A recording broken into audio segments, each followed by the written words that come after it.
Most people have a 1-to-1 ratio, like you were talking about. So you get bigger, you get stronger. 1-to-1. And he said I had a 1-to-0, which was a blessing, you know, for the sport.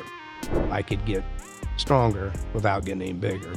Give yourself a back off the number of reps or the number of sets. Either way, take the volume down on those days where you know you're fried. That comes in big into the auto regulation, I think, and knowing how you feel. But sometimes you might feel good. Like Saturday mornings, I go to work, it wakes me up, I come into the gym, I'm good to go. Where sometimes y'all hear people say, well, you want the walkout because that's how it used to be. I'm like, dude, no. This is not a walkout like what it used to be. Not like we. You know, if you want to compare it, then put a tire around the bottom of your jacks and then see what's going on. I think the other big takeaway was like he was talking about winning nationals, but it's so much more than just winning nationals. First off, the first step is actually qualifying and going to nationals. Right, sure. Right? And then once you get there, learning how to play that numbers game.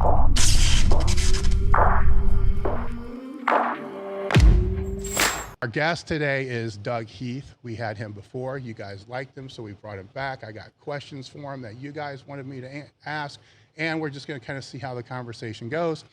Adam's along for the ride because he trained with Doug in his basement for how long? Almost 7 years. So 7 years. So I'm sure there's some stories there Yep. that will be very interesting and a fun road to go along. So, Doug, how you been since the last time you've been out here? Good. Yeah, everything's real good, David. Yeah, can't complain. Like you said earlier, it's getting old and getting older. Okay. Start off something. Give me one story that he's just a whack story just to kind of get the ball rolling here. Oh, all right. It's a good story. It's a fun story, one that he'll like, I think. The last time, let's go to the last time you really went heavy. All right. You know where I'm at. We squatted and benched, and then you pulled a reverse band off the floor. And that was a fun day. So it was a day in the gym. It's the last time he really, really pushed, I think, in all 3 lifts in the same day. This would have been, what, 5 years ago?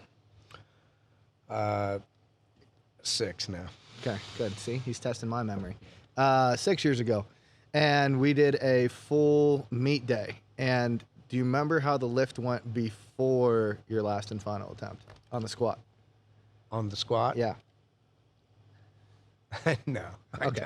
All right. So keep in mind the day went really, really well. He ended up squatting, which, correct me if I'm wrong, it's over 700 pounds. I do know that. What was it, 705 or no, 711. 711. Because Wait a minute, but he doesn't remember it. No. He doesn't remember the one But he before. knows the weight. I made both of those numbers up. I might have been 300. I don't know. And that would have felt like 700. I just remember I was 60, and that didn't feel good. That was awful. Yeah. That's right, because it was just after your birthday there. Yeah. When we did this. And so Merry Christmas. he makes a 711. December 24th. We were sitting there. It was the lift before because you took briefs, and I think it was like 6. I think it was right around 6 or 585, something like that. And then the jump, we went to like 6 something with straps down. It was before we put the suit up. And oh my God, it went sideways. Like everything went absolutely sideways. Things are flying everywhere. He's already pissed. I wasn't sure if you were going to take the 711, to be quite honest. We're at the point in time where I think there's a combination of nervous and pissed off at the same time because we brought in people that day to come watch.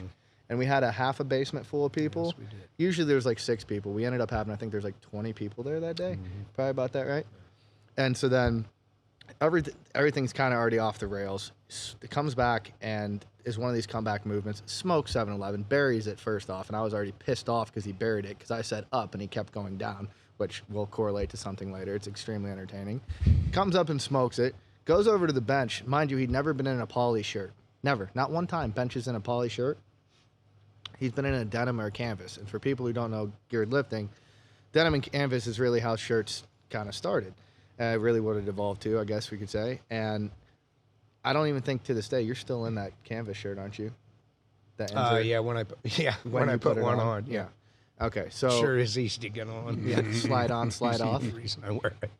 And so he's like, we're getting through. You warmed up in the canvas, if I recall, and then we threw on that red overkill shirt First time ever in a oh, yeah. poly, and it's like, that was a straight weight bench. That was, what, 505, wasn't it? I believe so. Yeah, 505. And he didn't take a warm-up bench. No need. Just throws the shirt on and gets under 5. Had never benched in a poly shirt ever. Forget it. No need. Just throws it on, takes one bench in it. I don't know how he found the groove, but he did, and smokes this 500. So I'm like, all right, day's going good. We got to go deadlift, and I think we got to like 3 plates in reverse bands. And all I remember you telling me, just we're sitting there, you and I were sitting off in the corner, and you're getting ready to pull. You wanted to pull 4, I think it was that day. And we're sitting off in the corner, and you just looked over, and it was one of the things I definitely remember from that day, because we were sitting back in my corner, which is in the far corner of a gym. I had a whole corner there. Yes, you did. And we're sitting over there, and he's sitting there just kind of waiting to pull this 4. He just pulled 3. 3 looked hard. I could already tell he was tired, and he didn't really want to pull it. But at the end, it was just like, it was one of those moments where it's like, I was going to go do this anyway. And I watched you kind of flip that switch. And then when you stood up, I don't know if you remember he was already happy. Everybody's had a good day. So I think you did this just to fake everybody out. Things started like the t-shirt that was on the back of the chair goes flying off. You start smacking the crap out of the pole. The little chalk blocks are starting to get chalked up going everywhere. And it was, if I recall, you pulled it in that little singlet. Or was it the suit? Yeah, we skipped. We did 1 plate, 2 plate, 3 plate. Yep. We skipped 4. And then went straight and to it went to 5. 511 or 50, whatever. Yeah, it was. yeah, 501 or 511. Yeah. That's what it was. Did I make it? Yes. I'm so good. Jesus God, I love me. Yeah. I'm never lifting again. Well, that's what you have me for, is to remember that image, right? Yeah. So where were you in your lifting career when you first started training with him, like number wise? Nowhere close. So I was competing somewhere between 48 and 65. This would have been in 2014 is when I really started training with Doug. So I would have been just kind of, I would call it on the cusp. So I'd have been 19 years old, and I'd have been just starting to hit. I mean, my squat was probably, I was approaching high 5s at the time. Bench would have been somewhere in the low to mid 3s. And the deadlift was right around 500. I've always been a decent puller for my size. All right, so he shows up, and how this happen? Like, what are you thinking when he shows up? Because, I mean, you got a small beat, you know what I'm saying? Yeah. So, I mean, somebody's going to walk in there to train with you. You're either going to think, this is going to be like a waste of my time, or I got another spotter at least. Yeah. Or, no, he's got potential. Right. I knew he had potential, Dave. I knew that. But he came with, there was a little group of guys. So it would have been you, Craig, Joey. Yeah. And that's about it, I guess. Yeah. You know, there was somebody else there that, but he didn't exactly. And he didn't train. Miranda came over too. Miranda she? came later. Later. Yeah, you're right. So, yeah, I mean, I knew he had potential. But you don't really see it until something happens, you know, while they're training with you. Yeah, I think the biggest thing that jumped off the page was that he was just so calm. Mm-hmm. Like, no, I mean, well, it's the opposite of you, right? Nothing could have happened that would have bothered him. Nothing. He's on his phone, you know, got the vape stick, 6 monsters, and, you know, just, is it my turn? Oh, okay. Mm-hmm. And, yeah, he's very calm, but at that point, when they first got there, they were listening to this other person. This other person kind of had everything laid out. Mm-hmm. I didn't care. Mm-hmm. You know, here's, like you said, here's some spotters and some people. Mm-hmm. So I didn't try to, they weren't going to listen to me. They were listening to this other guy. And so that went on for a while, and that was fine. And I got to work in, and they were great with me. Mm-hmm. So, you know, I mean, you just wanted the spot. I'm happy as a clam. Like, these guys all like me. This is great. And I didn't pay that much attention until, you know, the gym got blown up, is what happened. Actually, not actually. I get it. You know. So the gym gets blown up, and when all the dust settles, him and Craig are still there. We've lost a couple people that had been around. One person had been there for 30 years. He was gone, and his wife. But he and Craig were still there. You know, well, this is interesting. So then we had to have a little team meeting. Yeah. You know, and so, yeah, he was just getting started. And he and Craig had more time in than Adam. But this other guy, he was better than they were. He was. You know, he was better. It was, I mean, I could see why y'all were listening to him. He had been in it for a while. He had been introduced to it young and blah, blah, blah. And he was better. So I don't know if you remember this or not, Adam, but we kind of had a little team meeting. Yep. And I said, okay, we got 3 things we got to work on this. I don't know how long this is going to take, but I need you to, we need to win a national title in the APF, need to win a world title in the WPC, and we need to coefficiently beat this guy. All right, guys, we are back. Basically, here's what happened. We blew the power out. So if you're on the YouTube live, I got a question, because we started this podcast with how many times is Doug going to have to take a piss during this podcast, right? So we have an over-under going on. Now, him taking a piss during this break, does that count? That's what I need to know in the live chat for you guys is, yes, it counts, or no, it doesn't count. Because Adam says it shouldn't count. I'm saying that it should count. So we're having a problem here. So does that count? And if you don't reply, whatever, I'm going to continue to where we were before we blew the fuse.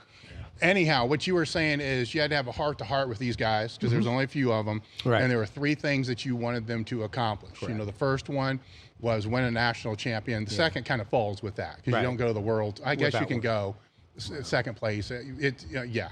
I mean, we can talk about that later if you want. But anyhow, you had to win a nationals, had to win APF, WPC Worlds, and beat the coefficient of the one guy that was helping them beforehand. Correct. Okay. So how did they take to that after you told them that? Because those are high standards. Yeah, Well, the world's is. yeah, they were fine. They really were.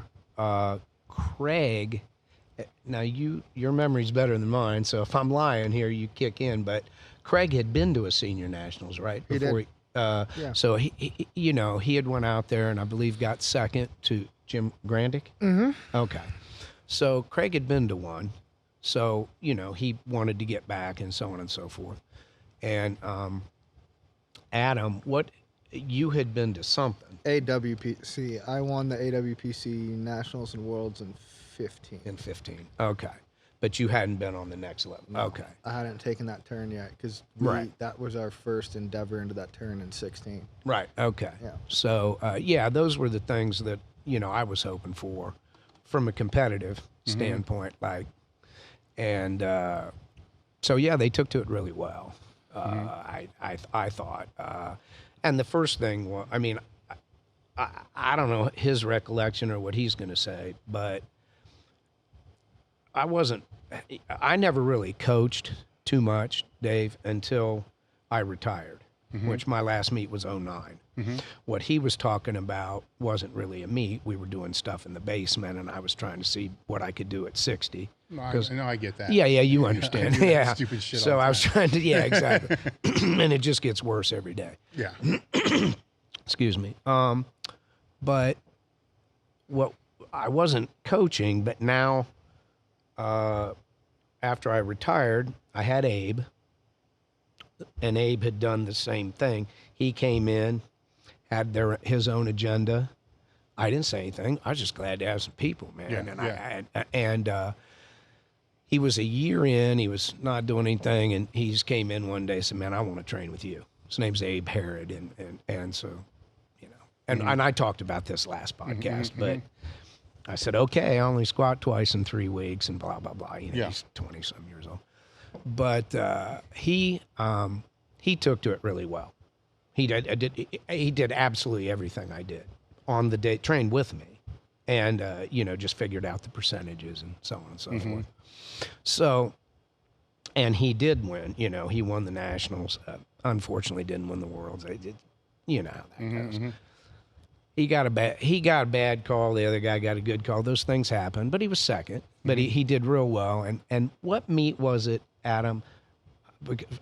It was at Vets Memorial in the basement. Was that not the WPO? Would that have been the Arnold Classic? Yeah, that was the Arnold Classic. Arnold Classic won that big time and really lifted well. So I had that. I'd had somebody go through this. So I said, we can do this again, And these guys were great, I thought. There wasn't any, hey, we've been doing this and, we're going to. They just said, yeah, let's do it. And I tried to train with you as much as I could. I mean, in a modified aspect. But they did everything and clink, clink, clink, clink. And we just started checking stuff off. And senior nationals, bang, bang. They both won. And third guy was Christian. That was easy. You just roll Christian out and he wins. And then got to the Worlds. And check. And Craig's last meet, which was the Worlds, okay, on the formula that I had, because, I'm old and I'm in my drawer looking at the formula, but on the formula I had, they both beat this guy. So today's episode is brought to you by EliteFTS.com. Founded in 1998 with the primary aim to live, learn, and pass on. Please help Elite FTS support this mission by smashing the like button, leaving a comment, sharing with a friend, and thinking of us for your training needs. If you can put it in a gym bag or load weights on it, Elite FTS has it. They were better lifters, lifting in better meets and so on, in my opinion. So that's how it started. Well, I know Adam is, he knows the history of the sport very well. Does. So I think it's easier, for them to have that buy-in when you have, 8, 9 WPC Worlds? I have 8 WPC. I got other ones, but For those that don't know, the WPC is the harder one, to achieve. Some of the other ones you were one maybe 2 countries. Right. So it diluted. Yeah, it diluted pretty bad.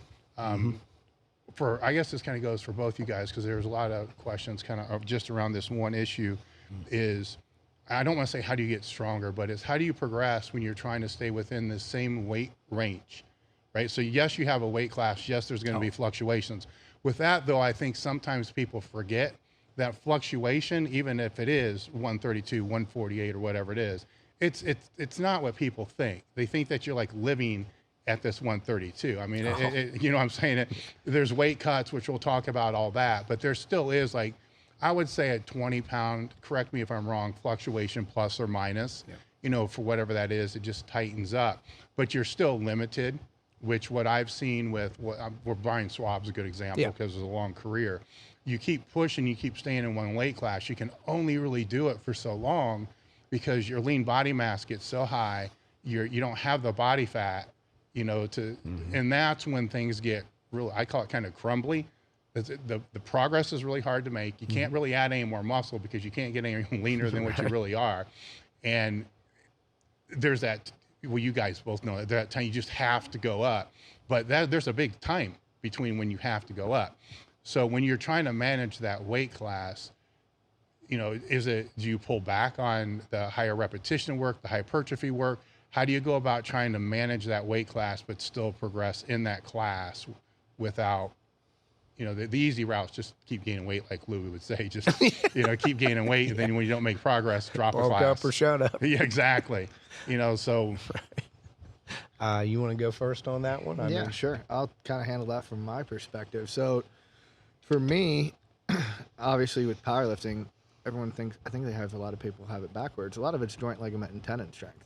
And so for me, it's all about finding ways to build those things. How are you going to build your tendons? How are you going to build as much as you can around the joints as possible? And by doing so, you can keep your weight down fairly well. If you look at a lot of the big guys, go back to the history, look at a lot of the little guys, like from there's a ton of them. I could use a million different examples. Doug's a great example. Monster shoulders. The hips were always stable. Pretty much look at every joint orifice around every joint. The tendons, they're massive. You know, they're extremely lean, cut in. Especially the older guys. You go to Joe Bradley. I mean, Vincentelli. Keep going down the list of these guys. Their joints were huge. So that's kind of where I focused my side of things. If you're going to do rep work, you're building everything around the joints and like single joint exercises. And then the other thing you can always do to increase is nervous system. Try to build your neural capacity as best you can. And that's, I guess, in my case, you're going to cut back the hypertrophy work a little bit. It's not going to be nearly as much. But you still do, and we always did, we'd call them conditioning cycles, which is basically nothing but hypertrophy blocks. But it's typically right after a meet, just like we still do. You cut in, do a hypertrophy block, take the bar off your back a little bit, and that allows flush everything out and then keep on going. You know, there is that ceiling, and I'm kind of getting there now. I'm starting to push those thresholds a little bit where, I mean, every 5 pounds matters. But you are working, like my training weight this cycle was somewhere between, like 174 and 180. I pretty much stayed in between, flexed up and down. Depends, working outside, I'm going to lose a good chunk of water during the day, but that was pretty typical for me. So cutting 10, 15 pounds isn't that big of a deal. To me, that's not a huge cut because, I mean, when I was cutting to 48, I was about the same body weight. We were sitting somewhere between 66 to 75 and cutting down to 48. That's a whole different ballgame, and that's when I made the decision, even though I'm the most natural 148 ever. I've ever seen. Yeah. Sugar Ray Leonard. It was one of those things where I made the decision to go up to 65 just because the cuts kept getting harder. I mean, it got to the point, the first cut was like, okay, this sucks, but I think I can do this. And then it just kept getting harder and harder and harder and harder to get down because, like you said, I started running out of body fat to be able to peel off. And when you're making the pure water cuts, which I'll let him talk on, it definitely drains you. When you look like you're a heroin addict, I mean, you look absolutely atrocious from how drained you are, and you're cramping left and right just sitting down.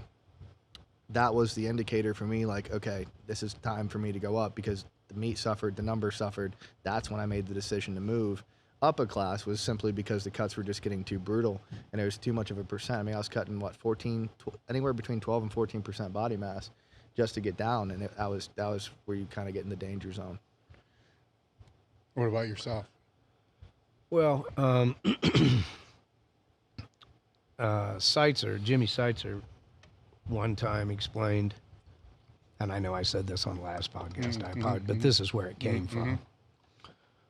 I hope I get this right. He said most people have a 1-to-1 ratio, like you were talking about. So you get bigger, you get stronger. 1-to-1.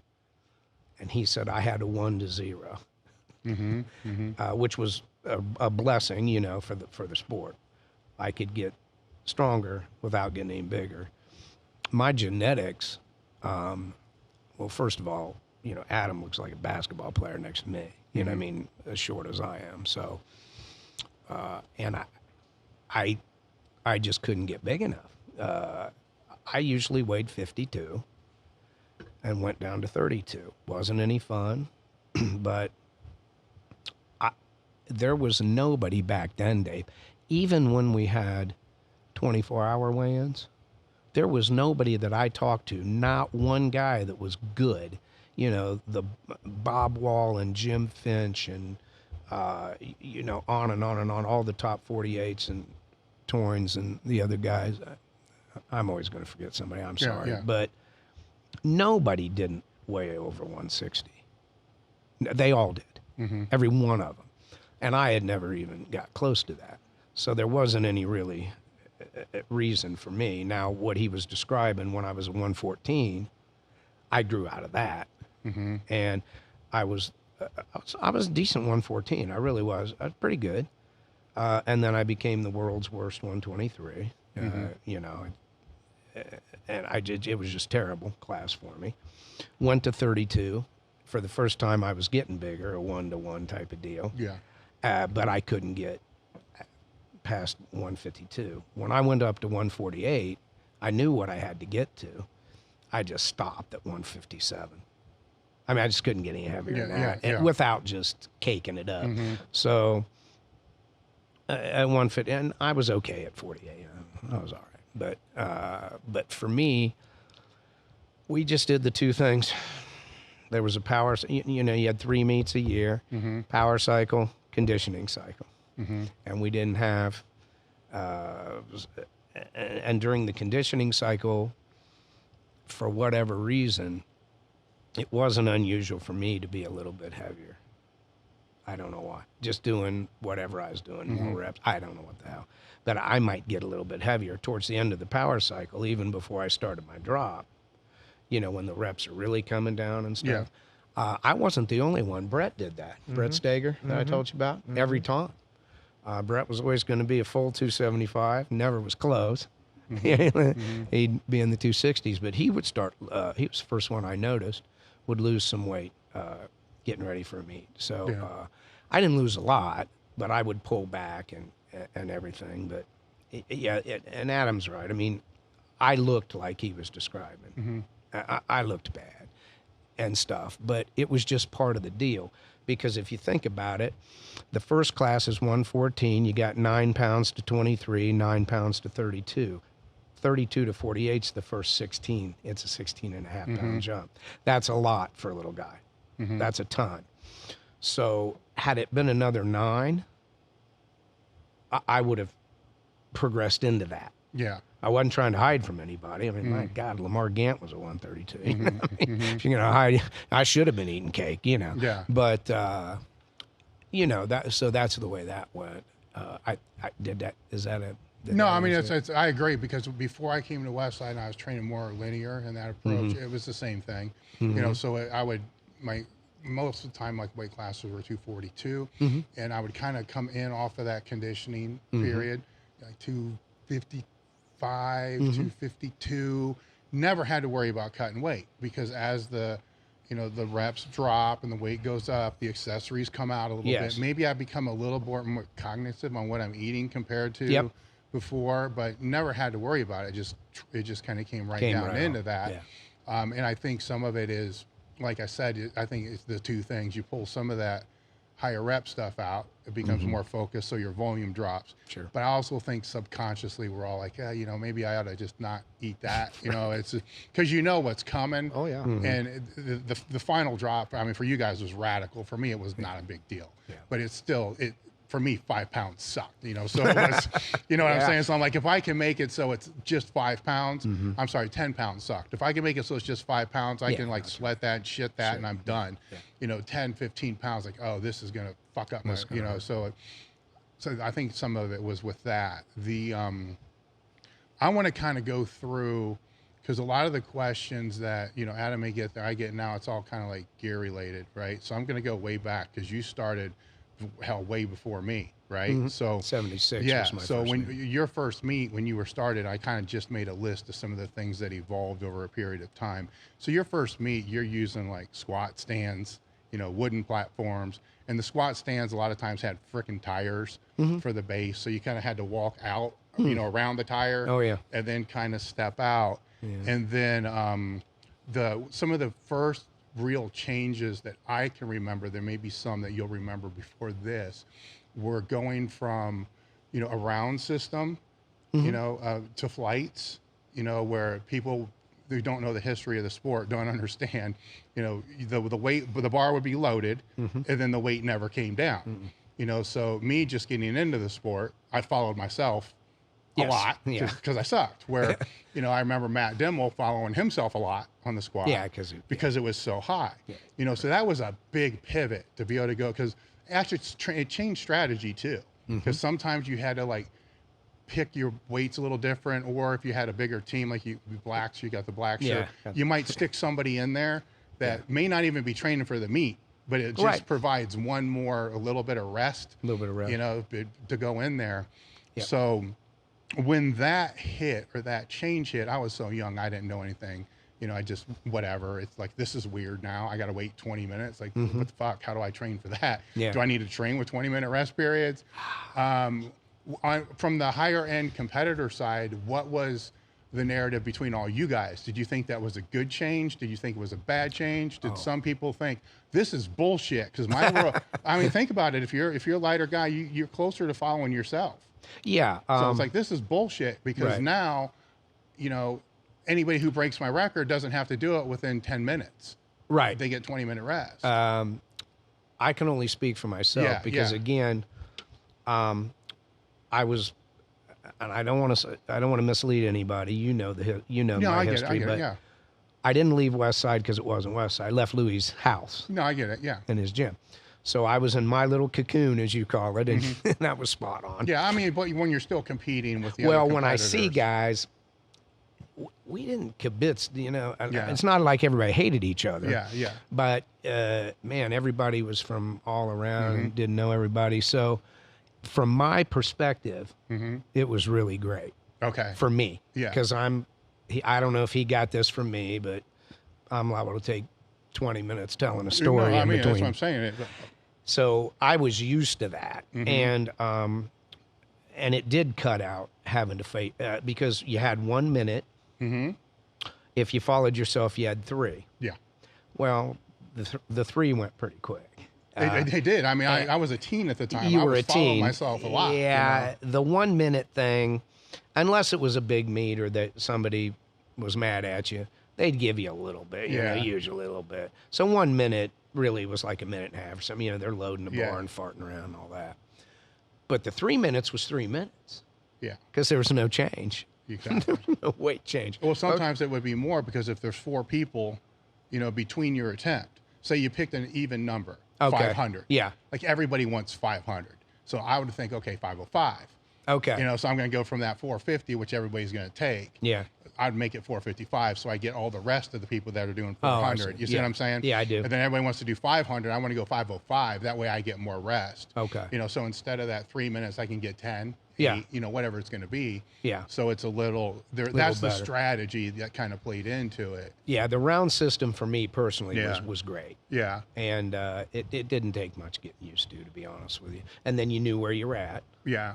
And you had to figure out. That was the best thing is you knew where you always were going to almost kind of follow the same guy. And at the good meets, and not to be a dick here, Yeah, I but get it. at the good meets, you knew those guys. Yeah. You knew them. Yeah. So, hey, you're going to be going after, I'll say a name and then I'll get called later. Yeah. Dominic Sardo or, or before. Well, I know who he is. Yeah. I know who those guys are. When I'm going helping these guys, when I was helping these guys, I mean, they don't even, a lot of times they don't even know. So now you're trying to figure out which guy's that, who's rapping. Yeah, yeah. But yeah, the round system for me was really, really helpful. Yeah, yeah. The I other liked thing, I liked it as well, but I only had a couple years before that whole thing happened. But it was a huge change to the sport. It's kind of what I'm saying. It was a big change to the sport. Yeah. Which definitely helped the top end. The big squatters. Yes, it did. Definitely helped them a lot because they got a little more rest. Right about that same time though is when they went from same day weigh-ins, which could have been 2 hours, it's whatever it was, to 24 hours. Right. That was a big one though too. Huge. So how. You see what I'm saying? So how big of a change was, just in your personal opinion, I'm sure you liked that idea as well, right? Because you were making bigger cuts. Yeah. The 2 hour weigh-ins,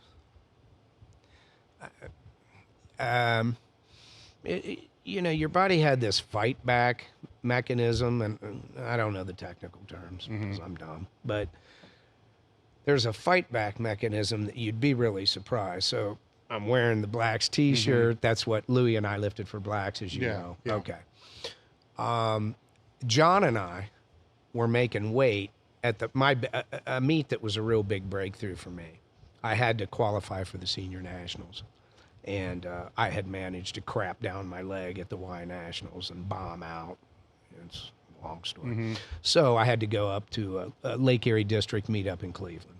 And John was lifting up there. We needed a qualifying total for the seniors because you didn't just pay your money back then. No, I know. Yeah. So you had to qualify. It took me years. Yeah. Now you'd be fine. Yeah. That's Dave Tate sent his check in. Well, that's bullshit. But anyway. So John and I were in the sauna. Everybody, we were the only two in the sauna. Okay. He's trying to get to 98. I'm trying to get to 32. And they stick their head in. You got 1 minute or 2 minutes or whatever. So we crawl out and step on the scale, and I made 32 and he made 98 on the button. And that meet started, you know, now it wasn't 2 hours. Yeah. The weigh-in started, Yeah, it was yes, 2 hours. yes. So I'm drinking, well, you'd be surprised. He and I both had our best meets ever that day. They gave out 2 best lifters. I got the light, he got the heavy. That's just where they broke it. And we both made our qualifiers, but it was a big breakthrough for me.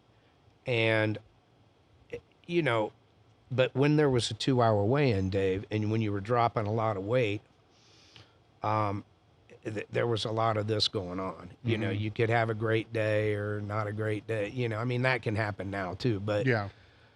it was kind of weird. But when you had a really good day, you did have to go, man, how did I drop 20 pounds? And had 6 minutes before I had to start warming up. Of course, I was not the first one, but pretty early. Yeah. And then some doctor, well, your body kind of fights back for a while. And it's kind of true. Yeah. It is true. Now, the 24-hour weigh-in, that's when people got into rehydrating and it became a science. And he's fantastic at it. I was not. I made weight, but I did it wrong. If I did, this is me telling a story on my front porch as an old guy again. But if I had done what he did and I was told how to do that, I would have been better. And I really would have. I'd have been a lot better, but I was too nervous and retarded. But yeah, that was a huge difference, and I know you'll have it on your list. There was another thing coming because you mentioned the squat stands. Yeah, I mean the squat stands, but even before that, bench shirts came in. So I mean, we had crappy squat suits, right? Yeah. And the squat suits helped a little bit, but I mean, a lot of them tore out in the bottom, which was always, which was fun, kind of fun to watch. But there wasn't much of a carryover. No. And it helped some. And then the first bench shirts came out. I don't want to say it was a huge carryover, but it was still 20 pounds, you know, 15. Yeah. For me, it wasn't enough to deal with the bullshit that had to go around with it. Yeah. But it did. I mean, when you add the squat suits and the bench shirts, right, you're adding 50 pounds, you know, to the total just off of those two, maybe a little bit more. Yeah. And then, like, were people bitching about that? About the bench shirts coming in. Well, when they first came in, I somehow, I guess because I was in that, what'd you call it, the bubble? Yes. Yeah, I was in the bubble. And so I managed not to know that they were around. Yeah, I was the same way. It was unbelievable. And then when I found out, you know, I had the same kind of thought process that you did. I didn't have any money back then. Yeah, I mean, I really didn't. Yeah. And Laura died. God bless her heart. She let me use her bench shirt. So otherwise, and I used her shirt. If you blow it out, you got to buy it. I will. I'll buy it. I didn't have any money. But I didn't blow it out. And so I used hers for a while. But there wasn't. I didn't get a whole lot like you're saying. Yeah. And then I finally saved my money and I got one, you know. But yeah, even the early bench shirts, you know, they didn't hold up very well. The early squat suits didn't hold up because if you were trying to get anything, and I got Louie helping me, so he's going to figure that out, and he did. Yeah. So sure, you could buy a squat suit that would last you forever, but it wasn't going to give you anything at all. So you'd have those little blowouts and stuff. Bench shirts blowing out as well. Bench shirts blew out for a long time. They don't now. So, you know, I think that was, you know, guys, I think most of the guys, as I recall, all of the guys, when you got to good meets, had them right away. Yeah, I don't think anybody was really bitching about it because I think it was more like, this is going to help because my shoulder's a little fucked up. Yeah, sure. It might help with, you know, pec tears. If you had a pec tear, maybe it'll help there. I tend to think it might have created more pec tears, the way it was digging in. Yes. You know, and the way that there's fewer pec tears today. Sure. You know, because the bench shirts are flatter, where the raw guys aren't tearing pecs the way that those first iterations of bench shirt guys were. Right. And now when we get to the monolift, like you were talking about, you know, I didn't know shit about that until Westside. When I came to Westside through the commercial Dimmers gym and then Boxer in the basement gym, and then Dimmers, we were there a couple years before Louie got one. Okay. Then the only reason he got one is because we had it in the meet. You know? I liked it. The reason I liked it is going to be different than what people think. I liked it because, you know, Westside, you're going back and forth with speed sets. And Louie's my training partner. He's like 5'2", you know, or whatever he is. Right. And we're not allowed to change the jack height. I'm like, I'm doing a good morning getting it out, you know, and I'm bitching about it. And he's saying my back's weak. That's why I'm bitching about it. And I'm like, this is bullshit. You know, so the monolift, I was like, this is a godsend because now I can actually set it, you know, where because I would go to a meet and wouldn't even know where my rack height was supposed to be. You know, because I'm squatting off a junior rack height. You know, but I embraced it, you know, because it's like, okay, but there was a learning curve. You know, because now you're taking a walkout, which you had to master that, which is a skill in itself, especially when you go from these big tires and then it cleans up a little bit. But it was still 4 steps. There was no way to get around 4 steps. Now with like the combo racks and they have it, you can do it in 2. You know, so it's not even close to the same walkout it used to be. Where sometimes y'all hear people say, well, you want the walkout because that's how it used to be. I'm like, dude, no. This is not a walkout like what it used to be. Like we, you know, if you want to compare it, then put a tire around the bottom of your jacks and then see what's going on. But that was the next one. But that definitely had an impact once people learned it. The squat records started to be broke. Like that. You know, like left and right because now they can get more stable. Yeah, you were very fortunate, like you said, because Lou got one. The Bubble didn't have one for forever. And I would see people, and I wasn't the only one that didn't have one. You know. No, there's a lot that didn't. Correct. But what some of them did, maybe they were smarter than me. You don't have to give me that look. Yeah. But maybe they were, but they would walk it out even with a monolift. Did you see that? Yes. Okay. Yes. So they would just say, well, I'm not going to mess with this. Well, and when I have lifters out here that compete in those federations, you know, I tell them, do not use the monolift. No, so guys would walk it out still, but nothing was in your way. So it was an easier walkout. But I tried to use it, and that learning curve you talk about, oh my goodness. I'd stand up and they'd flip that thing. I mean, I'm all over the place. But then the Bubble finally got one. You know, and that sure made a big difference. Like you said, squat records are. Yeah. So I mean, as I was writing these down, I'm kind of looking at it, and I'm like, you know, over this decade or 15 years or whatever it was, a person of the same strength, just by utilizing the monolift, you know, or the combo racks today, a smaller walkout, you know, and the suits really didn't change all that much at this point. You know, they're still kind of the same, but just from changing that system, changing the weigh-ins, changing to that monolift, that could be 150, 200 pounds more on somebody's total. That's the strength, the same strength, just by using these other tools. You know, so this evolution, you know, through powerlifting, through all these different means, you know, started way back. What I'm trying to see is at some point in time, there's this point, you know, where a lot of lifters were like, okay, that's enough. Oh, it's gone too far. You know, that's kind of like walking through these roads here, right? Because now, once we get through that, now the suits started to get a little better. You know, like the France double poly suit, squat suits. They quit blowing out, which was a really good thing. You know, they started to definitely get better. You could. Fan shirts got a little better. You started to get up in that 40 to 60 pound carryover. Not really 100, but definitely double what it was. Deadlift suits even came in. I'm not going to sit here and say they added a lot, but 10, 15, 20, maybe 20 pounds. That front wedgie, you know, would just like kill your ass. But that gear, it kept evolving there for a while before we hit, you know, the canvas. Once you hit even the denim bench shirts, when they hit, that was another big jump, but it was also a huge pain in the ass.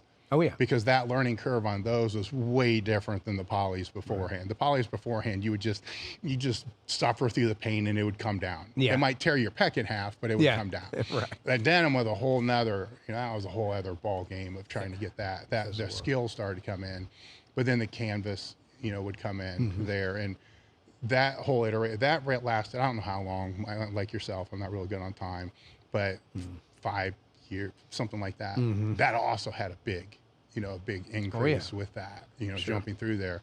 Then I would say the next iteration was adjustable heavy duty suits, like like the canvas now has Velcro legs, you know, or Velcro straps, or the shoestring, you know, what do they call that? The Leviathan Ultra Pro. Leviathan. But when that started to become adjustable, you know, then it became more carryover because you didn't have to send it back and forth 800 times to be able to get something customized the way that you want it customized, right? And the bench shirt scoop just got a little bit better, you know, so that kept moving through there. That, I think at that point is when people started to say, no, wait a minute, you know, this might be going a little bit too far, right? Where when I look back, this is where I kind of like have this conflict with myself. When I look back, I'm like, well, how much more did it really add? Like 100, you know, 200 pounds? Because all the shit that happened 15 years before that added the same amount. But, you know, at what point you get, and now we're in this weird stage where, I mean, multiply is not as popular, obviously, but now they say that band shirt comes out and then the numbers are going up, you know, even more. And, you know, part of me says, well, it's just another iteration, you know, of those numbers going up, which it's already, you see what I'm saying? There's the history of all that. You know, and it's where's that tipping point? You know, that's why I'm bringing all this up, because you got a longer history in it. So your opinion's going to mean more. Yeah, I can tell you, old guy talking. Yeah, that's fine. Though, old man talking. It's experience, you know. I remember when I first started, and for a while, long while, unless you were a freak of some kind. Everybody's deadlift was the highest. It was their best lift. I mean, it just was close, really close. It was. I mean, it was certainly mine. And then, like you're saying, all of a sudden the suits get better and the monolift and all of that. And deadlift didn't change. Well, the deadlift bar. I mean, we didn't have. Changed, That adds some, but not like. And there was a kind. It now might be adding more. You know, with the different bars. Yeah, but you got a good point. I see where you're going. So, the deadlift was, you know, the big thing, and then the squat became the big thing. Yes. I believe, and you would know. I do know this. God, obviously Waddington was first one to put squat 1,000. Nobody had deadlifted that. I saw Gary Heisey pull. I don't want to shortchange him. It was I think it was like 920. Yeah, it was something. But that was way after David. Yeah. So now the squat was the biggest number. Yes. And now, old crippled man in the bubble, right? Well, even in unlimited powerlifting, the squat or the bench is now the biggest well, that's where I was going. Yeah. Then they let me know that now the bench is the heaviest lift of all time, which I, of course, immediately called Rick Weil. Yeah. Because Rick's in more of a bubble than I am. Yeah. And I go, hey, man, just wanted you to know the biggest lift ever in history is a bench press. He just lost his mind. He doesn't care. I know. It's just table talk shit, right? But he just lost his mind. I said, and I've told him, I said, that tapped me out a little bit. But I don't mean to be that guy, but because I don't have one. I can't. It wouldn't matter if I did have one now, but when there's people out there, people are losing records. Jason Coker, right? I think Coker. Yeah. Coker lost a record to one of those, and you know he finally went on and said some stuff on social media and go crazy. But you know.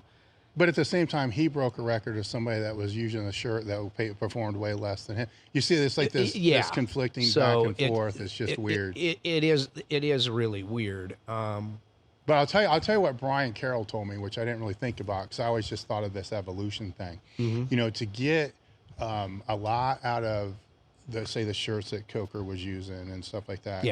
It might take you 2 years to figure that shit out. Oh, sure. Because there's a skill that's just ungodly with that, where the learning curve, you know, of those other ones, it's still a learning curve, but it's nowhere near as long. It's not 2 years. It might be shorter, you know, so there's that. Again, I don't really know where my opinion is on the whole thing.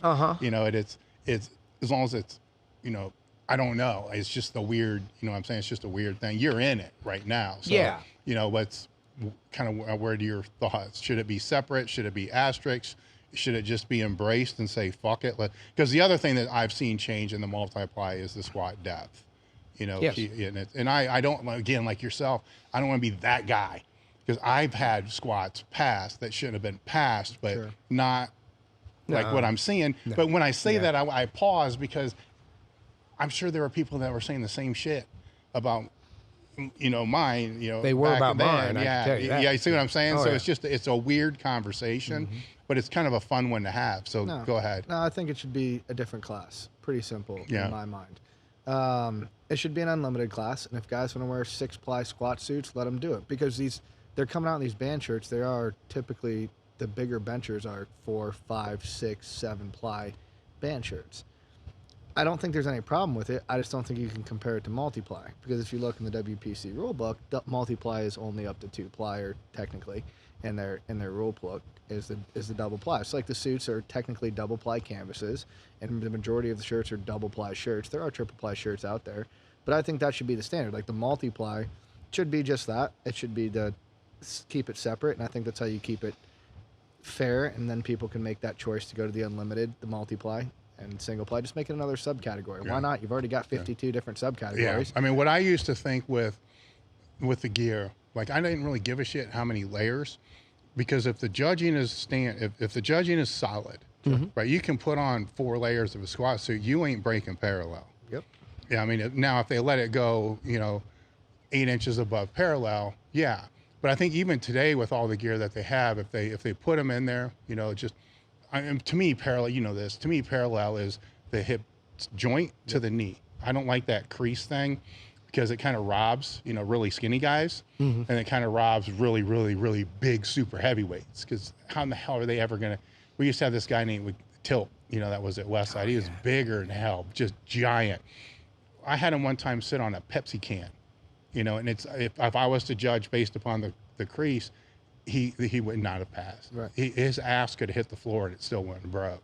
So there's always, you know, those in there, where I think that in the bench shirt's the same way. You could put on tons and tons of layers, but you're not going to touch. Sure. You know, but this changes that, It right? does. Because it spreads a little different. I always go back to the reason why, right? So bench shirts were developed for that reason. They were bench shirts, right? They're there to build the bench, protect the shoulders. That's what they were made for. This item in particular, with the band shirt, it wasn't developed that way. It was meant to be a training aid, and that's what it really was made for, that developed into a subcategory.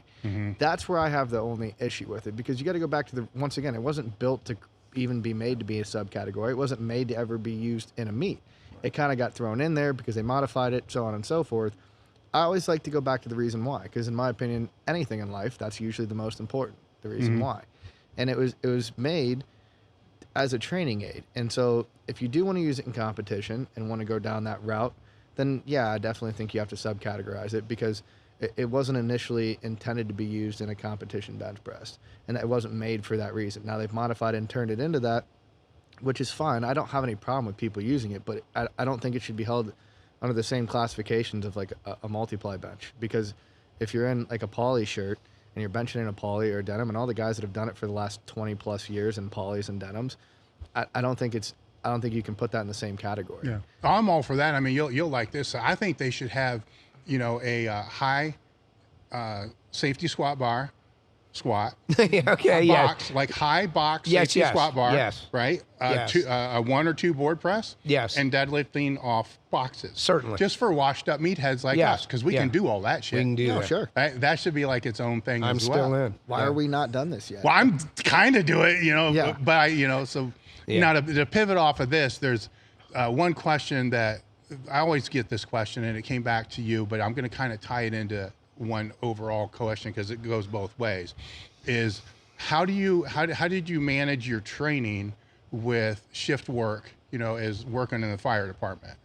You know, then for you, it's going to be when you have a labor job, a very high labor job. Yes, yours was a high labor job too, but the shift is the shift is what people have the hardest time with. The fire department. The fire department shift. Okay. Like, how did you manage your training then? Then I'm going to go to Adam with how do you manage it when it's labor intensive all day long. So Okay. just real quick. Yeah. Just let me just say one thing. Yeah. A guy came into the bubble, Yeah. which is what I've renamed the gym. And I Yeah. like that. Thank you for that, because it is. Guy came into the bubble, and we were discussing the band shirt. Yeah. And he said, what Adam said, he goes, well, there's an unlimited category. I said, oh, really? He goes, yeah. You'll get your record, a record back. If somebody broke your record, you know, or Jason will get his record, whatever. I said, okay. So I waited about a month, and I went on and checked. Went on the little website thing and checked. It wasn't changed. Well, no, that's just them. I mean, that's Yeah. you So know, yeah. that sticks in me a little Yeah, bit, because it's a different thing. With shift work with the fire department, some guys try to train at the station. Some do, because they're all set on, you know, Monday, Wednesday, Friday, whatever it might Yeah. be. Yeah. I got some advice, good advice, from an old head when I first started. I mean, he knew what I did, but he says, man, don't try to lift here. You know, don't try to lift on duty. Yeah. And I didn't. So I just laid it out in a 3-week grid. I happened to have training partners that were very flexible and adaptable. So when we used to go Monday, Tuesday, Thursday, Friday, that was no longer going to be, because there might be a Monday I'm at the engine house and it's 24 hours. So it's really easy if you can see it. I didn't bring it. I didn't think to, but it's just a 3-week grid, and then you just plug in, here's the days off. Yeah. You know, so I work on Monday, I'm off Tuesday and Wednesday. And in that 3-week grid, you have, in Columbus, you have a Kelly Day.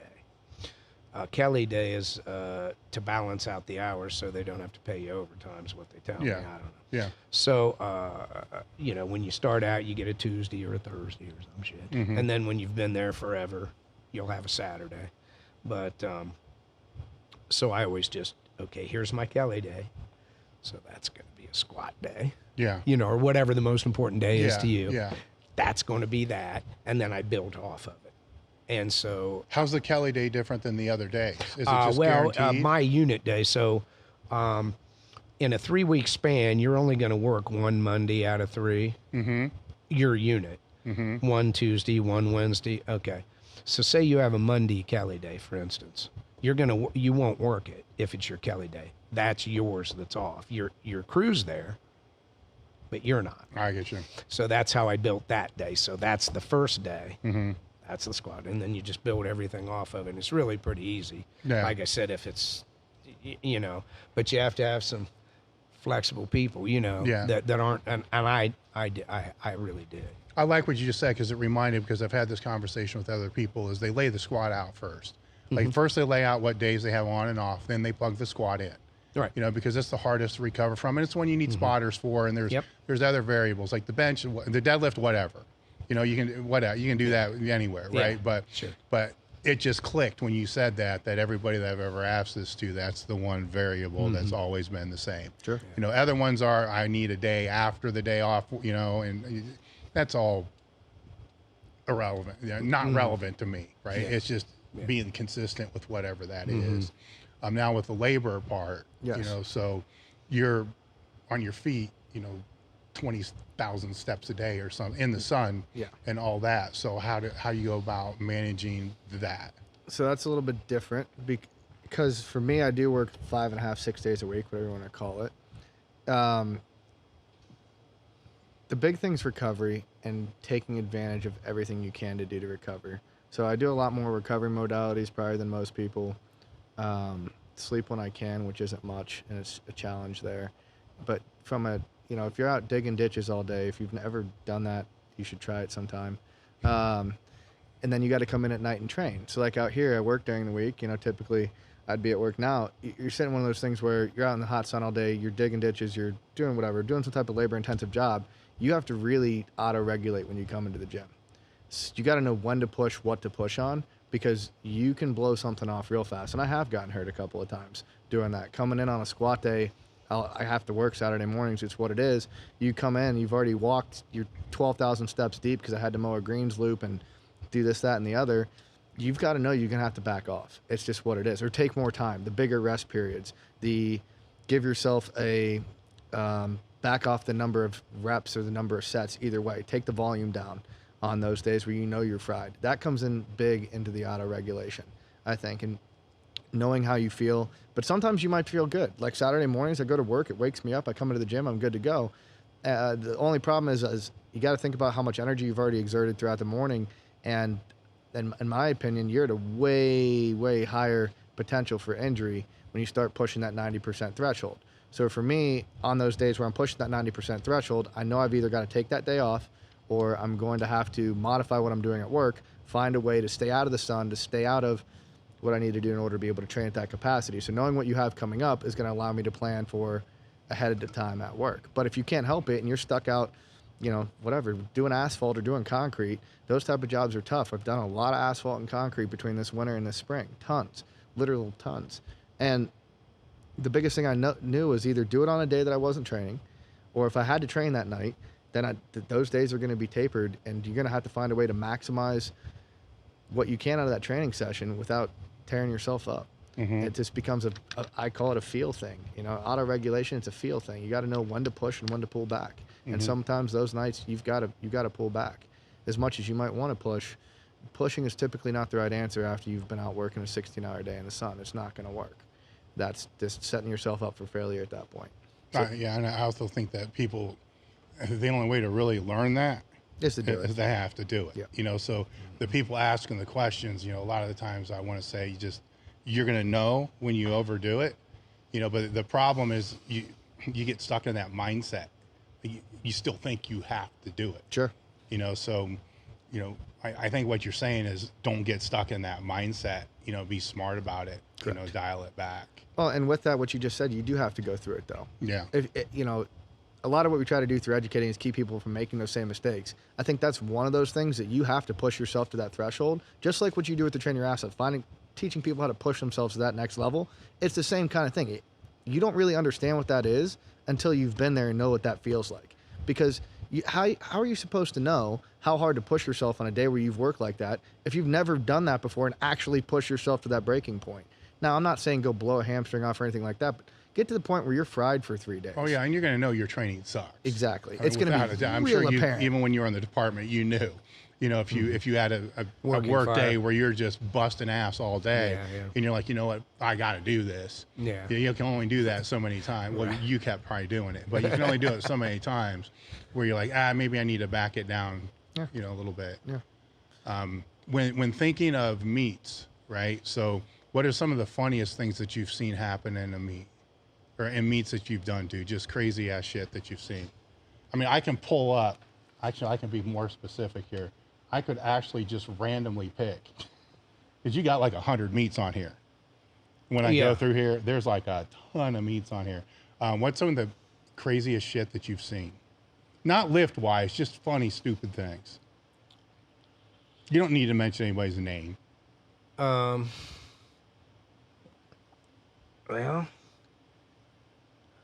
that's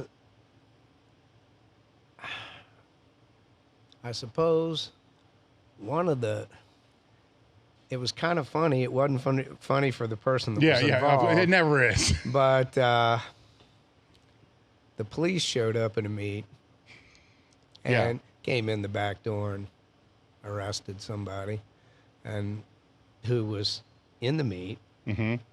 And then he wasn't in the meet. Yeah. Did they let him finish the lift? Yeah, that was kind of odd. Yes. You're looking around going, yeah. Hey, there was somebody that was following me. Yeah, he's in jail now.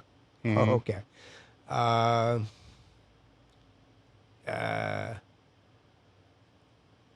I think I told this story last time. I sure hate to repeat it, but Louie's reaction, was the funny part. Bay St. Louis, Mississippi, 1979, Senior Nationals. Louie was done. Man, I don't know if that's when he meltdown and it might have been when he tore his bicep. I don't know, but I should know. It may have been, but one of the things that was crazy was Chip McCain was a shaker. He shaked, there's some guys that just do. Mm-hmm. And so he shook a lot and everything, but everybody knew how good he was. And he came out and he took something and it didn't go well. It just didn't go well at all. And Lou was already done. So he's sitting next to me, and back then, 79, the weight just went up on the bar, like we discussed earlier. Yeah. So it had been a while, Louie, Chip must be out of the meat. He must be done, and all of a sudden they call his name, and it was a world record. Uh-huh. He's already missed his opener bad. Mm-hmm. And this is whatever more, a lot more.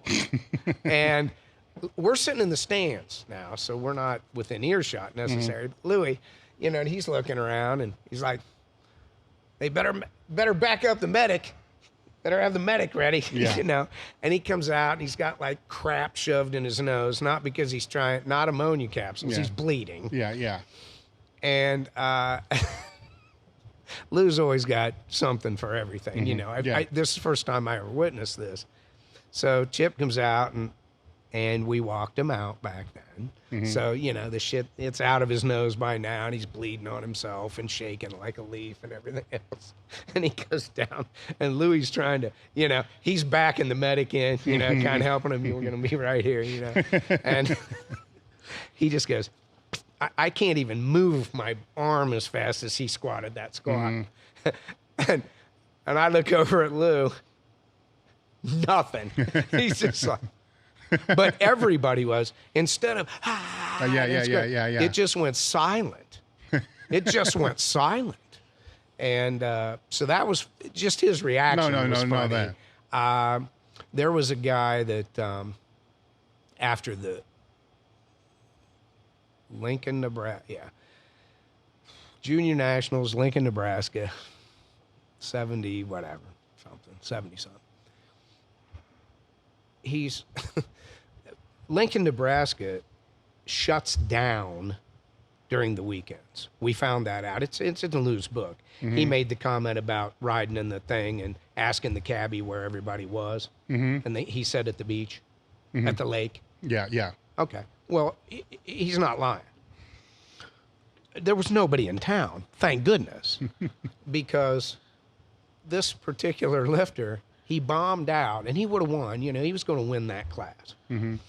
He bombed, and it's probably 2 in the morning. The meet's been over for a long time, and he's still kind of walking up and down in front of the hotel, which is a big main street in Lincoln, Nebraska, in his underwear and cowboy boots. I don't know why he was in his underwear, but he was. This is a bigger guy? No, yeah. I think I know who you're talking about. You knew I did. I saw the dude in the shower one time that way. After a meet. Exactly. Crazy as fuck. Yeah. And somebody that you like, I would mention a lot of names here. Oh, you mentioned No, I wouldn't mention his. Oh no. No. Because all of a sudden my chair just empty. This is empty. What happened to Doug? Yeah, he's not there anymore. I guess Adam gonna have to carry on. Yeah. But yeah, I mean, so that was kind of interesting. A little bit. Yeah, that was interesting. The guy in the cab that actually asked the cab driver, Louie's recollection, my recollection, a little bit different. It was, I believe his name was Tom Farcione. I may have that right, but he was a big guy too. But he was from New York. Very thick accent. And he's the one that asked the cab driver. Mm-hmm. And the cab driver just, well, they're at the lake. This is Lincoln, Nebraska. And he goes, Jesus Christ, that must be some kind of lake, or something. But with that accent. Yeah. That was a lot of fun. But, crazy things. I know that. I mean, there's a lot of characters in the sport. There's a lot of characters. I get accused. I'll remember the rest of my life. Yeah, me too. I mean, Matt was another one too, by the way. Yeah, and I didn't see him a lot. Yes, yes. You know what I mean? Yeah. And when one of my recollections of Matt was him moving, I had a guy help me. I was lifting in Zanesville. Again, had to make a qualifier. You used to have to qualify. I'm sorry. I'm not going to do that anymore. Well, I just wanted to do it one more time for you, Yeah. even though it's not your fault. Yeah, yeah. Okay. So I had to do a qualifier. Well, I had a guy, I had somebody that was wrapping my knees. And then I didn't. Matt has moved this dude out. I don't even know Matt. I mean, I know who he is. I don't train down there. He's losing his mind. And I'm the crazy one. I'm crazy. But he's losing, he's wrapping my knees and blah, blah, you know, going nuts and shoving me out there. And I squatted 2 PRs and squatted, you know, 30 pounds more than I ever had on my back or something. You know, so that was kind of fun. You know, that interaction. Yeah. But I wish I had more, you know, because you'd think there would be more, but I didn't always hang around and watch it as much as you might think. I know. The little guys lifted, and then I might be doing something else, but so I missed some things. But the guy getting arrested, and I love that dude. I mean, I like that guy, but that was... Yeah, I mean, when I'm asked the same thing, like the different meat stories, I mean, it's tough because you're going there for a purpose. Well, yeah. Right, so that's your focus. So you're not down there watching people beforehand, you know, being heavier. I'm not watching. Right. I might go, I might watch like the flight or the session before mine. Yes. Get just a feel to for the see where judging. the judging is. Yeah, right. And then I'm the fuck out of there. I only want to be there as long as I When you have live. to be there. Me too. You know, then I'm done. Yeah. You know, I'm usually beat up. I just want to get the fuck out. Me You too. know, it's over. So a lot of that you kind of miss. Then you don't want to go to other meets unless you're helping somebody. What's, you know. Well, I might be a bad person to ask in the sense that, and we talked about this last time too, but apparently I'm just waiting for somebody to tell me I was a good lifter, you know, in print, because that's never said. It's just, he was crazy. Even if they put you on some list that like, Dave, you're so happy to be on this list, tears are coming. Look at what I'm on. And then you get, the little bit. And he was just crazy. So maybe I was just being so crazy that nothing else seemed crazy to me or whatever. Yeah. But I didn't get arrested. No, I never you didn't got get arrested. No. And you weren't outside in your I was underwear not with outside cowboy my boots, underwear. right? I was And a safe. whole host of other shit. And a whole lot of other stuff. You know, so I might not be the best person to ask. Now, what about competitively when you look back on all the meets and all the lifts? Obviously, I mean, you probably got 100 meets in there. You don't remember every lift and all the other, but you do remember some. Oh yeah. But yeah. What are some of them that you remember, and why do you remember them? Mine. Yes. Oh, Dave. I actually have pretty good memory with that stuff. Yeah. I mean, I remember Louie. Some of them are just, they were big lifts and they were important. Okay. Yeah. Right. What important to win or just important to you? I'm talking your own. Oh, lifts. I'm sorry. Yeah. No, like having to pull a big deadlift to win. Yeah. Important like that. Yeah. So there's things that I remember there, that other things are like, you know, hey, you were the first guy to bench 400 or 132 and over that. That, you know, you're going to remember that shit because everybody's flipping out and going crazy. Yeah. As well as yourself. Yes. I was, but We had reason. the day that it happened, the first day I benched 432 was at Columbus State. Louie was the head judge. And by no means did Louie Simmons come to me that day, or Jeff Corpenning, who was the meet chairman, meet director, I'm sorry. By no means did those guys come up and go, hey, what are you going to bench today? No, we're squatting first. Yeah, right? yeah. So one of the day that, I remember the day that I got picked up by the meet director, this was in England. I had already benched 4, but we get in a car, Tony Command and he picked us up at the airport, and that was very nice of him. And I really liked the guy that did this. I liked him a lot. But he asked me, what are you going to bench? It's the Worlds. I go, are you benching first? Well, no. I said, hell, I don't know what I'm going to bench. If I squat well, I'll probably bench pretty good. If I squat like shit, I'm going to bench nothing because that's just me. But the things that you remember, for me, the first one was I had to pull a big deadlift to win the state meet. Mm-hmm. And there was a certain guy there, Ron Mercer, great lifter. He really was. And I had to, I needed this deadlift to beat him. So Louie was helping me. Louie had to go warm up. And I told this story last time. Yeah. But that was huge. That was a catalyst for me. Mm-hmm. And he got, Louie, don't let this guy paint you in the corner, Dad. And off he goes. There he goes. Well, I'm firmly painted in a corner. Mm-hmm. I've done exactly what he told me not to do. Mm-hmm. And I'm like, well, I'm in trouble. But of course, it's in Sandusky. And like I said, do you know Waddington? Did you know Dave? Mm-hmm. Okay. Well, Dave was really, really funny, like world-class funny to me, just a comedian. Mm-hmm. And he had told me, he had pulled me aside and said, hey, don't tell anybody, man, the hundreds are 88. They weigh 88.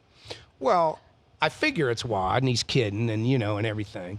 But he's planted that seed, and sure enough, towards the end of the day, I've painted myself into the corner, and I need a 25-pound PR to beat this guy. Mm-hmm. But I don't have to worry about that because the hundreds are 88. Yeah. So I only got to pull a 1-pound PR. Yeah. I'm good. Yeah, exactly. Yeah, I'm stronger than I was last meet. I ought to be able to do 1 more pound. Yeah, he failed to tell you that they weigh these things before the meet, right? And so I made the deadlift, and that was a lift. Obviously, I'll never forget the 400-pound bench. And then, even more importantly, the 402, because that's in Italy in the Worlds. Mm-hmm. So if people are going to turn their nose up to, he's in Columbus State lifting a little meat, whatever, that's cool. Then we'll just go to Italy and pang, 402. Yeah. You know, and I remember a lot of the big lifts and lifts that you needed to make, but some of the things that stick out to me are we were very fortunate to have Gary Benford, you know, put on 2 seniors in the APF and then 2 worlds in the WPC right here in town. So, you know, I got to lift there, and my whole family, I don't have a very big family, but, you know, work friends and, you know, and so on and so forth. I was blessed to lift very, very well there when people, they even brought the fire truck. You know, there were several fire trucks, and they had to run, they got to run, had to leave. But they showed up. So those things I remember, and I do remember, and I know you're going to relate to this too. I think you will. I shouldn't. I'm sorry, but I also remember the day he was talking about, in terms of in the gym. I remember those more than I do the rest. You know, I remember the last time we went heavy. Sure. You know, the last time I went heavy, which is like you're talking about. It's high squats and, you know, blah, blah, blah. It doesn't matter, though. Well, because, you know, if you've got, in my case, over 700 on your back, then that's the deal. I don't care what I'm doing with it. I mean, I'm crippled. No, I get it. But there were some lifts, you know, winning the 84 seniors. And again, there was only one. There was only one federation. I know. Okay. People listening to this, they don't. No. So they're going to think, it's different. Why would the seniors be better than the worlds? No. It's well. Well, it was then. We were dominant. So dominant, it was amazing. And Louie had put that in my head too. Okay, which was good he did, because I didn't get to go to the worlds, but we talked on that. Okay, but winning that, and Adam and I were discussing this the other night. So back then, still the round system hadn't come in, not in 84. So it's just weight on the bar. Okay. So my second attempt deadlift is my competitor, the guy that can beat me, his first attempt. And so he went first. He just did, and then I followed him. So, like, I wasn't trying to be a smart ass. I was trying to be confident. But I told Matt Lawrence, my God rest his soul, but I told Matt, who was there helping me. He pulled it, and it wasn't as easy as I expected. He was a great deadlifter, right behind Gant. No kidding, right behind Gant. And he ended up pulling 620 before he was done at 132. So it's not, but nobody else. So he opened 529. It's my second. And I go, man, I'm going to do this. Watch it. I'm going to psych him out. I'm going to do this easier than he did it. I really thought I was. I got a hold of that thing. It starts to go out. I'm going like, hey, man, who milk-loaded this? What the hell's going on here? I made it, and it was 3 white lights, but it was harder than I expected. I had a funny look on my face. I'm like, uh-oh. You know, a smart person would have went 540. I would have took 11-pound jump to try to bump him a little. But not being that smart person, I went to 551 to have a little bit more time, like you're talking about. And I missed it. So now he needs 622. Now, he hadn't done the 620 at this time, but, you know, he had done over 6. So I go to the back of the Dayton Convention Center because I don't want to see anybody see me crying and, you know, boo-hooing. And I go up in the stands. There's big stands all the way in the back. I can barely see the platforms. And I'm back there by myself. And he comes up, and I see that there's this father and son, and they're starting to come up. Nobody's back there. The place is pretty crowded, Dave, but it wasn't sold out. Yeah. I'm the only one back there, and they're starting to come up, and they're looking, and I don't know what the hell they're doing. And I'm waiting, and here he comes, and he comes out, J.D. Carr, and he starts pulling 622. And Dave, Adam, it just keeps going and going. And I'm just far enough away that, and I'm standing up, and I just sunk back in my chair. Everything just came out of me. I went, he's going to pull 622 and beat me. I'm not winning the seniors. And I'm just, there's nothing. So now I don't know that he followed himself, quite frankly, because there was some 48s and 65s. To clarify, he missed that deadlift. Oh, I'm sorry. Yeah, he didn't make it. Yeah. He didn't make it. I'm just sitting there, thank you, and I'm like doing CPR on myself incorrectly. And I'm like, oh my goodness. And here they come. This young kid, and he's got his little pad, you know, God love me. And he's scared, and his dad scared of me. The kid was bigger than I was. But, you know, he comes up, and his dad goes, excuse me, Doug, Mr. Heath, whatever, you know, whatever. Could you sign? And I said, I don't mean to be rude. Could you just give me a minute? You don't have to. I will sign anything. Just if you could just give me a second. Oh, yeah, no problem. So they kind of sit down, and he comes back out finally and tugs on it, and it didn't go. And I'm like, oh, my God. I would have rather won the seniors than the lottery, and I didn't have any money back then. Yeah.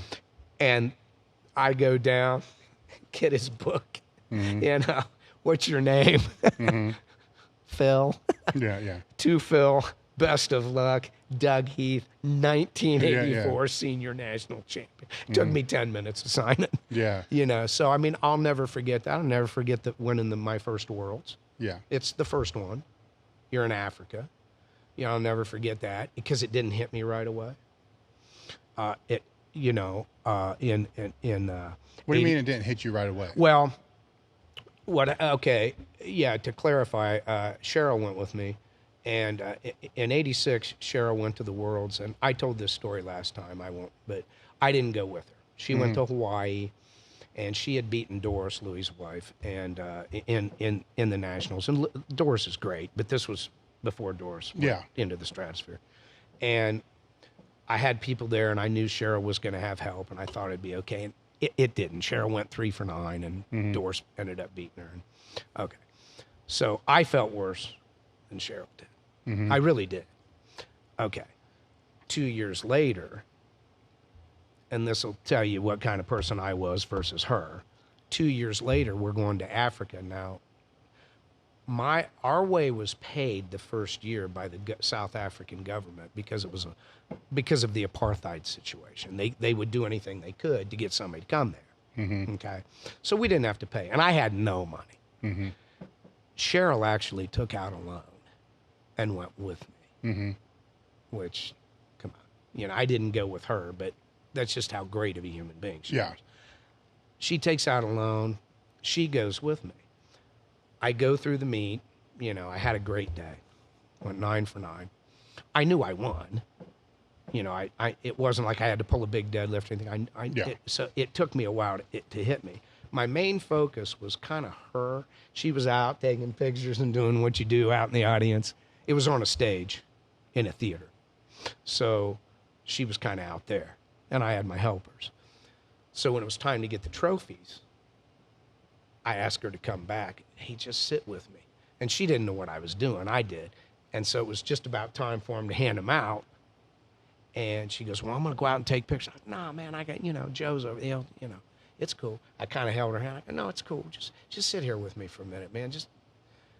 I'm freaking out. I can't believe I won Worlds, but whatever. Okay. And then they call my name, and the winner at 132 from the United States, and I just take her hand, pick her up, and pull her out with me. And I had him hand the trophy to her. Mm-hmm. That's the best I could do. And so that was my main focus. And probably 2 hours later, we're in the back of the auditorium, Joey Seinfeld from New York, and he looks at me and he goes, man, how's it feel? You're a world champ.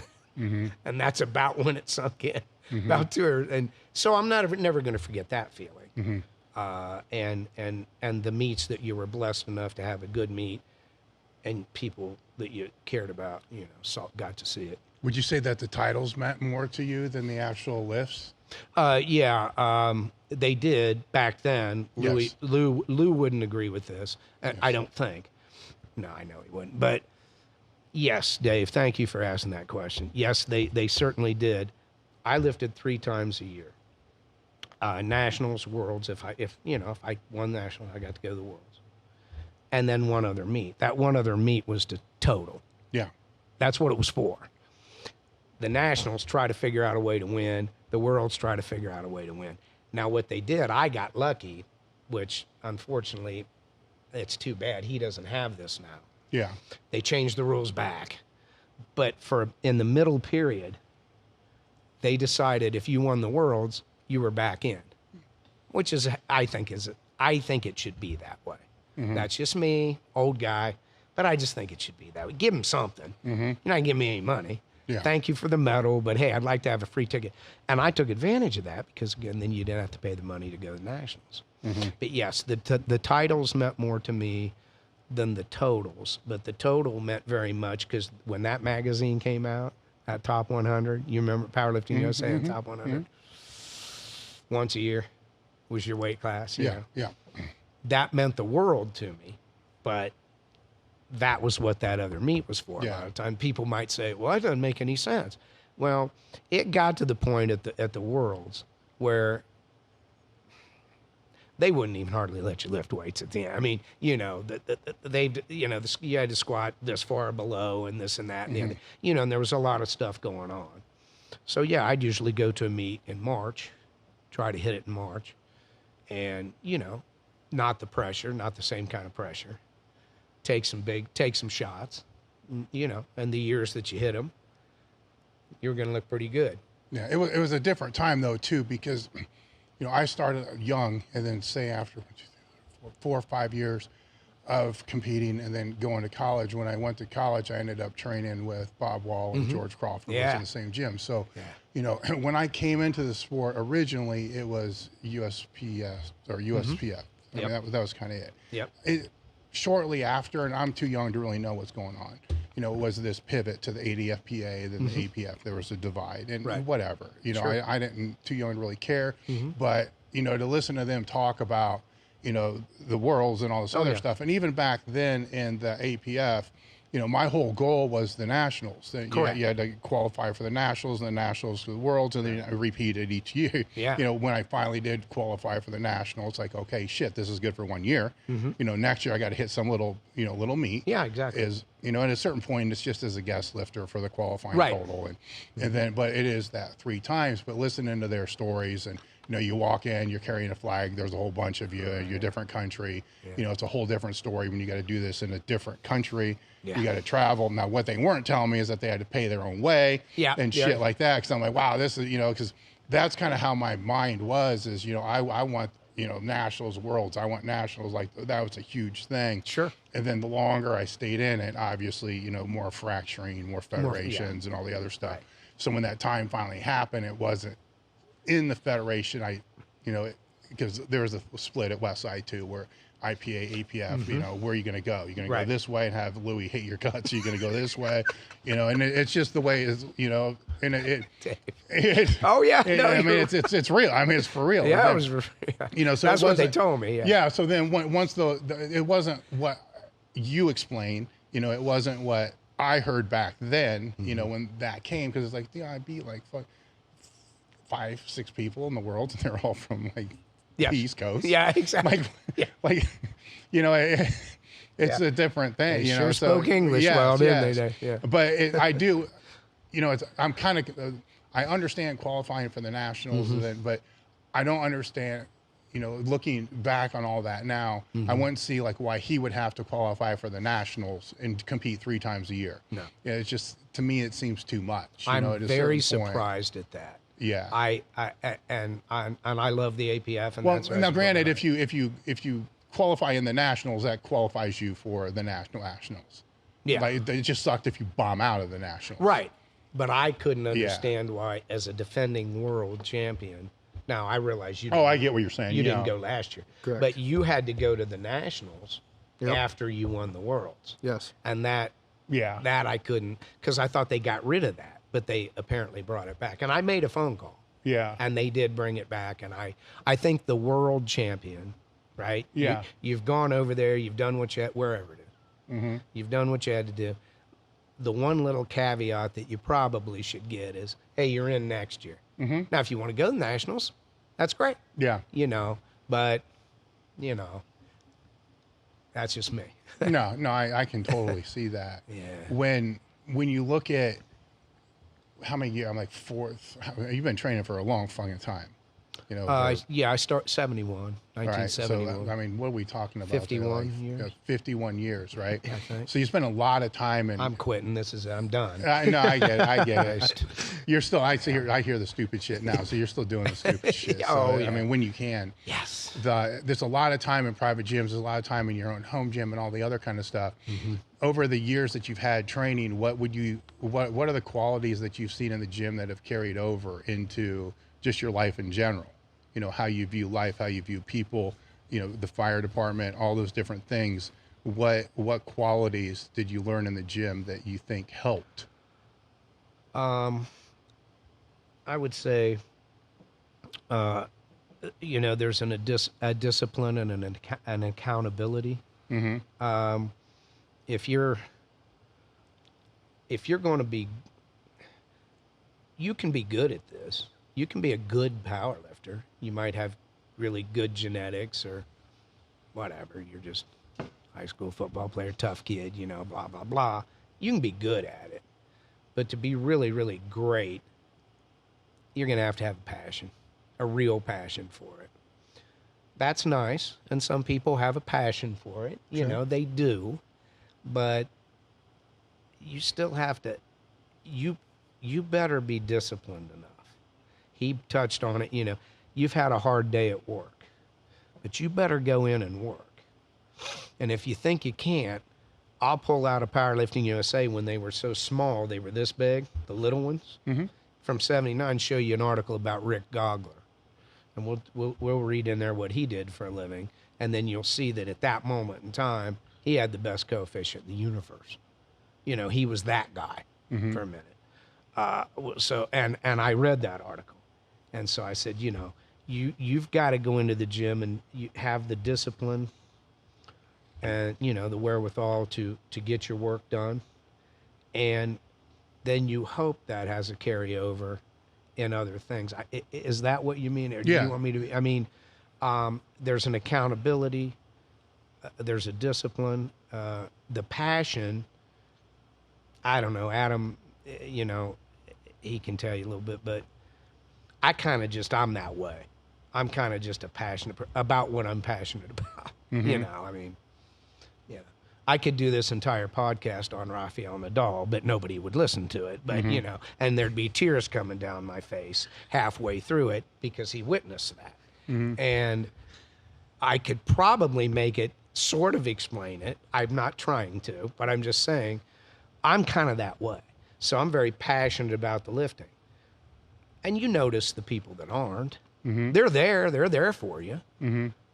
hey man, their day's not going to be ruined if they don't make they're going to be pissed for 3 minutes. Mm-hmm. You know, I'm being messed up for, you know, a long time. So there's just, I think, a discipline and an accountability from, and everybody hearing this that worked with me is going to laugh, and a work ethic. Now, yes, I was very good at doing as little as I had to do because I was always cognizant of the gym. Yes. So believe me, if we caught a working fire, yes, I went in and did what I had to do. Mm-hmm. Got the mask on, I'm doing what I have to do. But, you know, I'm not out going, man, I'm bored. I think I'll wax the truck. I think I'll just wax the truck on my own. But, oh, wait, no, I'm not waxing the truck. Tomorrow I'm going to be squatting. You know what I mean? So I didn't do that. But I think that, you know, you can also develop some of that. That characteristic. Well, like, I'm sure you worked your ass You know, off. I think that the thing is, it's focus is what you're talking about, right? Yeah. Like if you want to try to be the best at something, or even try to be in the top 10% of something, that focus that has to be there. Yeah. You know, like 24/7. Right. There's no real balance. Yes, there's balance because you still have the job. Yeah. You know, that's Right. paying for all this shit. So you're going to do everything that has to be done. Right. Probably at a level, you know, a little bit higher standard level than other people, but the focus is still 100% Yes. here. You know, so you retire and, you know, you go and do business and the focus has to be, you know, 100% there. But that all in, I talk about this frequently, that all in mentality, Oh, yeah. you know, it's a scary thing too, Yes, right? it Because is. you have it for this one thing. Yes. And then let's say you want to start something else. Yeah. Then you're like, ooh, do I really want to go all in? Because Yes. I kind of know what that is, you know, and do Yes. I really want to do that with this? Yeah. Well, You know? that's where he's got to glean that from you. Yeah. Because, you know, I'm not going to lie into this microphone and tell you I was all in on anything else. Yeah. No, I was the same. I was No, I 100% wasn't. the same way. I was 100% all Yeah. in. There's no doubt. I know what that is. But you started this business, and so you've Yes. managed it. He's got a hell of a job. Yeah, yeah. He's got a great position. I'm so proud of him. Yeah. And what he's done. Man, this is great, and you got to be all in because he's great lifting. No, I enable the all in part. Don't misunderstand. Yeah. I do until he's great. Yeah. But man, make sure it's at both things. Make sure you've figured out a way to be at both things. Don't half-ass that job. No, and that's the balance part, though, right? Like you talk about, you have to find ways to support your lifting. I mean, that was the big thing. If you can't eat, you're not eating right, you're not eating optimally, you're not sleeping, yeah. you're not going to lift anyway. Yeah. So you got to find, you know, I call it building the base, and the job and the career is your base path or a way to be able to provide for yourself enough to be able to afford to do what you want to do. Yeah. And especially with traveling. I mean, man, you go travel overseas now, you're dropping $5,000. I don't care where you're going. Yeah. It's going to be a lot of money. So you've got to be able to make those type of things happen. So yeah, there's a balance there. But it's different type of balance. Even though when you're at work, you're thinking about the gym. What you're going to do at work, I'm cognizant of, like Doug was talking about. I'm not going to go out and go dig that drainage ditch today. That's going to wait till next week until Well, after yeah, I I get mean, that's done, what right? you were saying when we were talking about this before. That's that all-in type of thing. It is. I know we talked a little bit about this before, but when you were working with Buster Douglas, did he have that all-in mentality? Oh, man.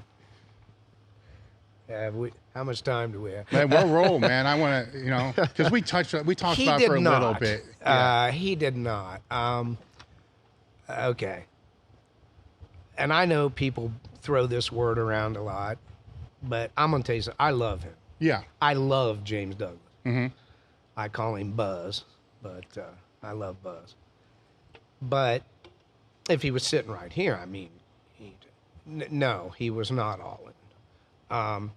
You know, he didn't even like to fight that much. His favorite thing was basketball, and he was good. He was a good ball player. I mean, he was on Linden's 1977 team that was number 2 in the nation. You're not on that team if you can't play. He can play, and he played at Coffeyville, Kansas, junior college and stuff. He could play, but then life hits, and you got to get a job. So he's fighting and working and fighting, working at Right Rug. So he's fighting just Just to pay kinda the bills. Yeah, just getting started, and he's Yeah. working at Right Rug. Yeah. Well, you don't like that. Carrying carpets, you don't like that. Yeah. So he gets more serious And he was just such a gifted athlete. So much better an athlete than most of the fighters. Way better athlete. And so when they hired me to be a strength coach, because that didn't happen right away when I first met him, but I got hired, and he's just, you know, most of these stories. Mm-hmm. Those are way funnier than lifting stories. Mm-hmm. Like, no, he wasn't all in. And here's another thing. Okay, so this was James. Okay, I was having him do not power cleans, but high power pulls. Yeah. Heavy power pulls. Don't clean it. I don't want to mess with your, you know. Mm-hmm. But just, well, those are hard. You know that. You know Yeah, that. yeah. Man, they're hard. Well, he was fine with those, but he didn't really want to do the light hammer curls at the end. That's James. Yeah. And so trying to figure that out. And my dad, God rest his, he said, you know, if you cared 1/2 as much as he does about this lifting, nobody'd ever beat you in Buster. I know, you know, but no, we had this Chinese restaurant that somebody discovered. I worked at a gym, and the guy that owned the gym discovered this Chinese little place, and it was called Takey Audi. Swear to God, Takey Audi. And the little guy there made good food, and he'd drive it wherever you are. Mm-hmm. So we ordered lunch from him every damn day. So, of course, Buster loves Chinese food. So he would come to my house to train, but he would put an order in for the Takey Audi, and then we'd get started. Well, how long's Chinese take? I mean, if he gets lost in the neighborhood, it might take him 20 minutes to get there. Mm-hmm. And when the doorbell rang, and you're like, is that the doorbell? We're training. It's Dang. The guy's name was Dang, D-A-N-G. Yeah. It's Dang, Takey Audi. And then Buster's workout was over. Yeah. That was it. And sparring, I didn't have anything to do with that, but I mean, I watched him. Yeah. There was days if he wanted to fight, then somebody was in trouble. Most days, it'd be like, Doug, look at that girl. Look at her, you know, or whatever, you know. He was not all in. He was a great athlete. He paid, starting in 1990, because you mentioned it, I'm sorry, or you did, both of you did, Bobby Wall and them, you had to pay your own way. Well, in 88, we got our way paid to South Africa, but only because of apartheid. Mm-hmm. Never again. Yeah. So I go to Italy in 90, England in 92, 93 I'm in the Fire Academy, 94 and 5 was when Gary put them on in Columbus. So it didn't cost me anything. 96, 97, 98, I'm in South Africa, Durban. I'm in England, Blackpool. And then I'm finally, the last one was in Graz in Austria. Buzz paid for all of that, every bit of it. Yeah. So he's just like his mom was. I mean, just this wonderful, good-hearted, great guy, and funny, so funny. Like we talked about with Lou. Yeah. People don't get that. Yeah, well, ridiculously funny. Buster's very, very funny. Now, his dad was a smaller version of Tyson. That's what he was. Killer. And he just, I mean, you'd cross the street if you see him come down the street. Yeah. Well, that's Bill Douglas. Okay, I'll go over here. You know, but Buster was training with him. And what do you do? You know, take Well, you what out did you do? I mean, because you got to find a way to maximize well, the time he yes, would work. I did. And so I got lucky in the first place because Adam trains people. You've trained people your whole life. Okay. So this one will really hit home for you two. They hire me, and I believe it's 2 weeks later. 3 maybe, but no more than 3, but I think 2 weeks. He's got to fight. So his first workout, you know, and I didn't start him heavier, and you couldn't, but I mean, I really was trying to be careful. Oh, yeah. But he's never done it, David. He never has ever lifted it. He didn't lift for basketball. Okay, so he gets sore like you do the first time. You know how your arms feel and your, but again, this is just me getting lucky. You're not aware of your bicep until it gets real sore. And instead of, I can't fight, he didn't give a shit about that. He's not going to spar anyway that day. He's like, I'm so much stronger. I'm stronger now. I'm going to kill this fucking guy. You know, so I'm like, yeah, that guy's in trouble. He's finished. And it's 2 weeks. Dave, it's 2 weeks. And they got him in against some guy. And he knocks him out, which he didn't always knock everybody out because Buzz he didn't care if he threw punches half the time. So he knocks him out and he comes back to him. He goes, this is unbelievable. I go, I know. It's the greatest thing ever. Look at me. I'm a genius. Why am I not getting paid? You know, and so, you know, that was the start of it.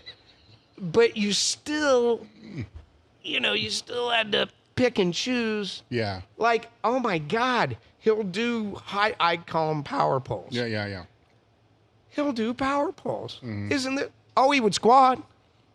Oh, yeah, he'd squat. And he was a great athlete, so you could teach him how to squat. 6'4" and a half. So, obviously. But, yeah, he's squatting, and, you know, and the weird things. Didn't want to bench. That was too hard. Everybody else's favorite thing. Yeah. You know, so you find out what he will do and what he'll, but, and then I got lucky, too, because James never got on a scale until the weigh-in. Now, he's a heavyweight. Yeah. So it doesn't matter. But they weigh you in. It's just part of the deal. Right? Okay.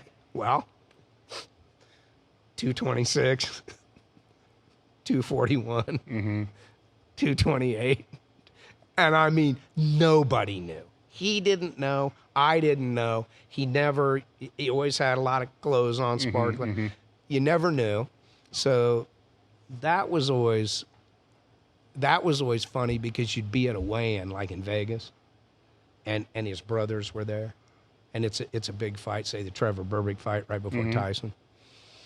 And we don't know. I have no idea.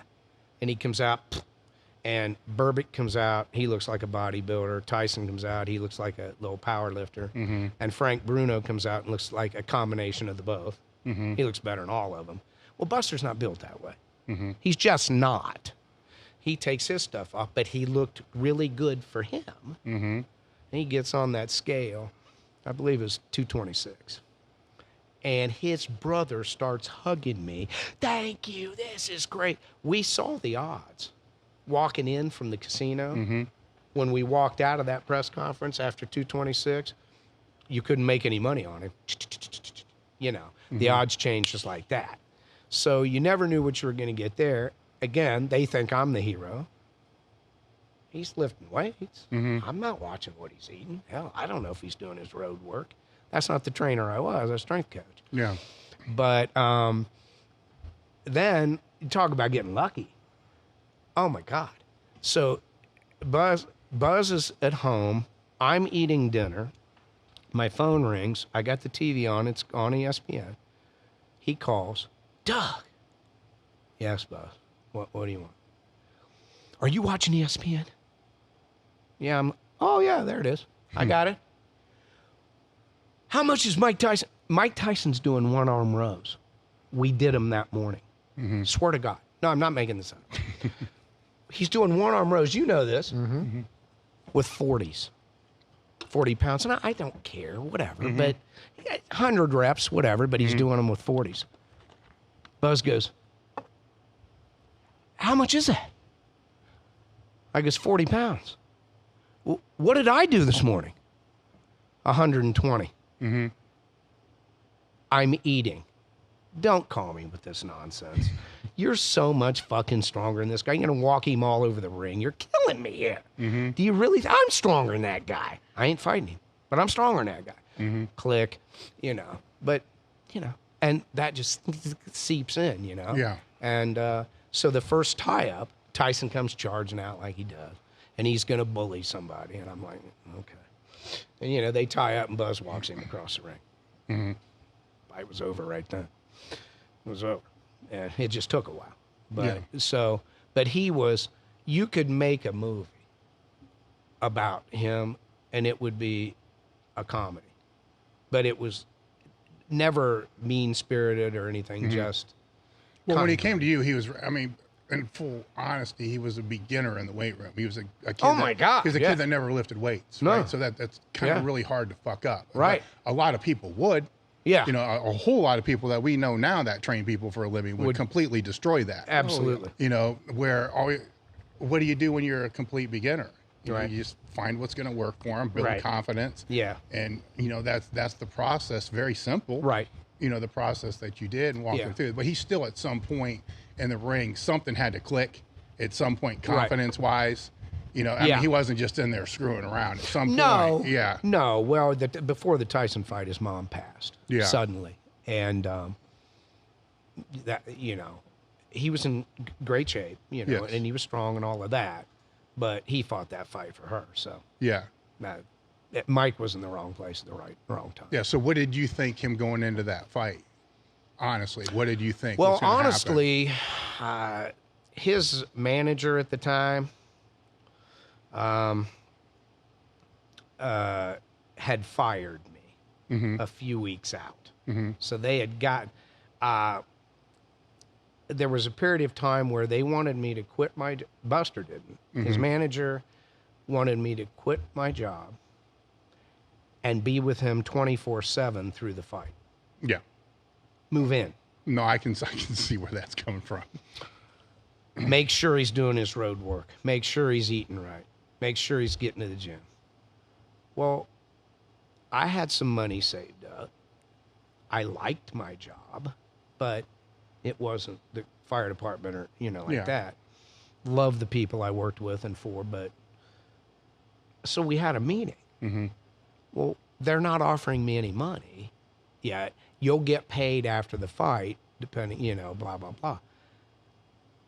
I said, okay, I have a house payment and a car payment.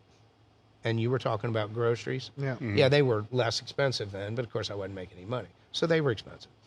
And, you know, the things you have to do. And so I tried to broker a deal, and I think I went in asking for 4%, hoping to get 2%.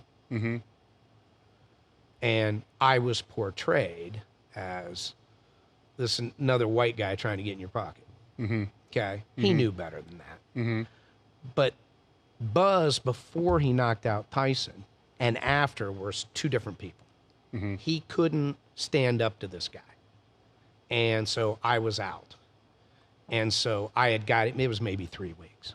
So he would still come in the club that I worked at, and I could watch him. I'd watch over the thing and everything, but I was out. So when you ask, it's complicated. Until I was out, we were winning that fight. Yeah.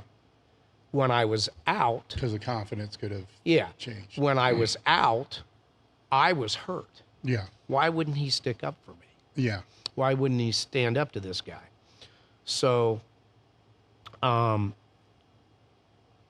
kind of went, I don't care. I don't care. And I'm in my living room watching the fight. My dad was there, and girlfriend, and I'm watching this thing. And I see him come out of the tunnel. And I'm like, and I was just butthurt. Why am I not in Tokyo? You know, that's where the fight I was. get it. Yeah. So I'm really hurt. And he comes out of the tunnel, and I go, I look at my dad, and I'm going, Jesus Christ. He doesn't give a shit about this guy at all. He's not scared at all. This fight's over. He's fine. And so I'm watching the fight, but not as crazy as you would think, because again, I'm butthurt. Yeah. And then he got knocked down in the 8th. That was a hell of an uppercut, by the way. I mean, Tyson's all fucked up. He slipped and threw that from, you know, South Bronx or something, you know. Well, Buzz got up. He was in shape, and he was strong, and we had everything together. And so he got up, and I said, and I lost my mind. Get up. And from that point to the end of the fight, he was a great friend, and I loved him. Mm-hmm. So, and then he won the fight, and then it got weird again. People start calling on the phone, and you should have been there, and it was a weird night for me, to be perfectly honest. Then he came over. He couldn't go anywhere after he got home real quick, but he couldn't. He's the heavyweight champion of the world now. Yeah. So everything's different. Well, and he knocked out. And he knocked out Mike Tyson. I'm sorry. So. He knocked out the Invincible. Okay. Yeah. So he can't go anywhere. So the first time he got to go somewhere by himself, he jumped in the caddy, and he came over to my house. On his way to OSU, he was going to a basketball game. They were going to introduce him at halftime. And he was by himself. First time. And it'd been a while. Mm-hmm. And he came in, and Matt and Mark, they're going crazy. My mom was there at the time. She's trying to take pictures, cutting his head off and getting our, the whole thing. And I was pissed. I was pissed. Mm-hmm. And he knew it. And so Matt and Mark, and they're getting pictures and everything. He had to go, and I walked him up, and I went, "That wasn't right what you did, man." He goes, "I know." He goes, "I'm really sorry. That'll never happen again." He says, Doug, I couldn't stand up to John, whatever. And he gave me some money. Mm-hmm. He didn't owe me anything. Mm-hmm. They were paying me a little bit a week, but a very little bit, but that's okay. Yeah. And he gave me some money, which at the time was huge. But and then we had a meeting at the Cooker. I don't know if you ever went to a Cooker restaurant. You might not remember them, but anyway. So we go to the Cooker. It's Buzz's favorite place and mine too. My favorite place. And we're sitting at the Cooker. He signed to fight Holyfield, $24 million. Mm-hmm. And people are coming up and asking him for his autograph. We've been in the Cooker for years. Nobody's ever asked us for anything. Yeah. Hell, I got more world titles than he does, But, anyway, nobody asked me for shit, So he's sitting there, and people ask me this all the time, so I'm going to answer it out on the airwaves. Mm-hmm. I hope this gets to everybody. They go, he decided he wasn't going to lift for the Holyfield fight. Just didn't want to. Okay? So that's the meeting we're having. He goes, I don't want to hurt your feelings. You're going to go to the fight. I'm going to put you up. I'm going to fly you out there. You're going to go to the fight, blah, blah, blah. But I'm not going to lift. I'm like, well, I don't think that's a good idea, but why not? He goes, Doug, I saw Holyfield in a club in Atlanta. Okay? He can't dance. No, I'm at the Cooker. Oh, shit, fuck, no, don't lift. Hell, I wouldn't do anything. Not even try. Fuck. If he can't dance, of course he can't fight. And people go, what did you say? I said, pass the ketchup. He just knocked out Mike Tyson. What do you want me to say? I'm going to kick your ass, or I can bench more than you? What are you kidding me? Mm-hmm. But and he flew me out there, and there I was. I'm next to his secretary. We got great seats, and the tunnel that they come out of, the thing, right before the fight started, here comes O.J. Simpson. Prior to the little accident. Yeah. Simpson comes out. I never liked O.J. Simpson. Mm-hmm. I love Jim Brown. I don't like O.J. Simpson. That's that other guy that wore 32. He comes out, and people are, juice. And we're kind of hanging out over me, and we're in the first row because we want to see Buzz come out. And somebody goes, hey, man, can I get a picture? Sure. He thinks I ask.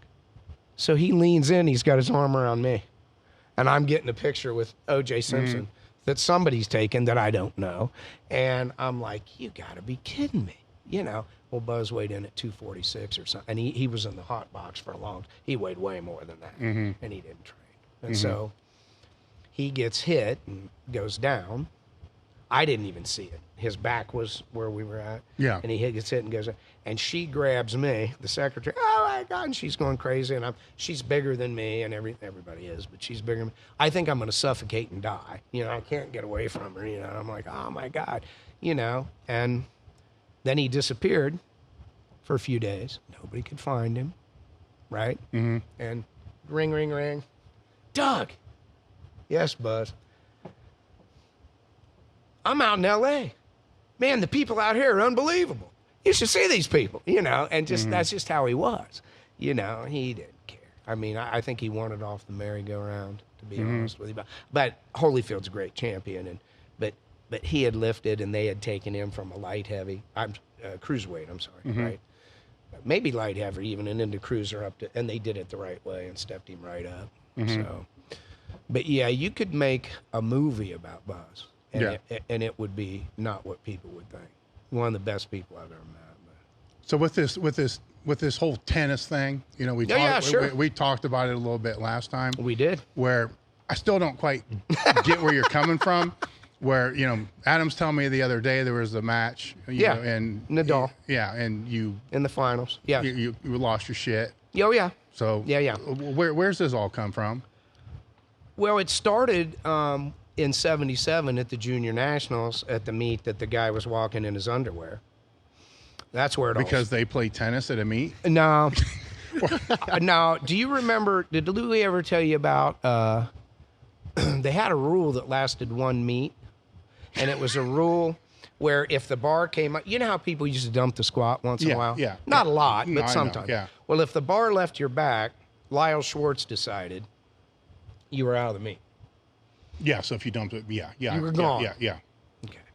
So, 1977 Junior Nationals, Lincoln, Nebraska. Louie's helping me. He's lifting the next day.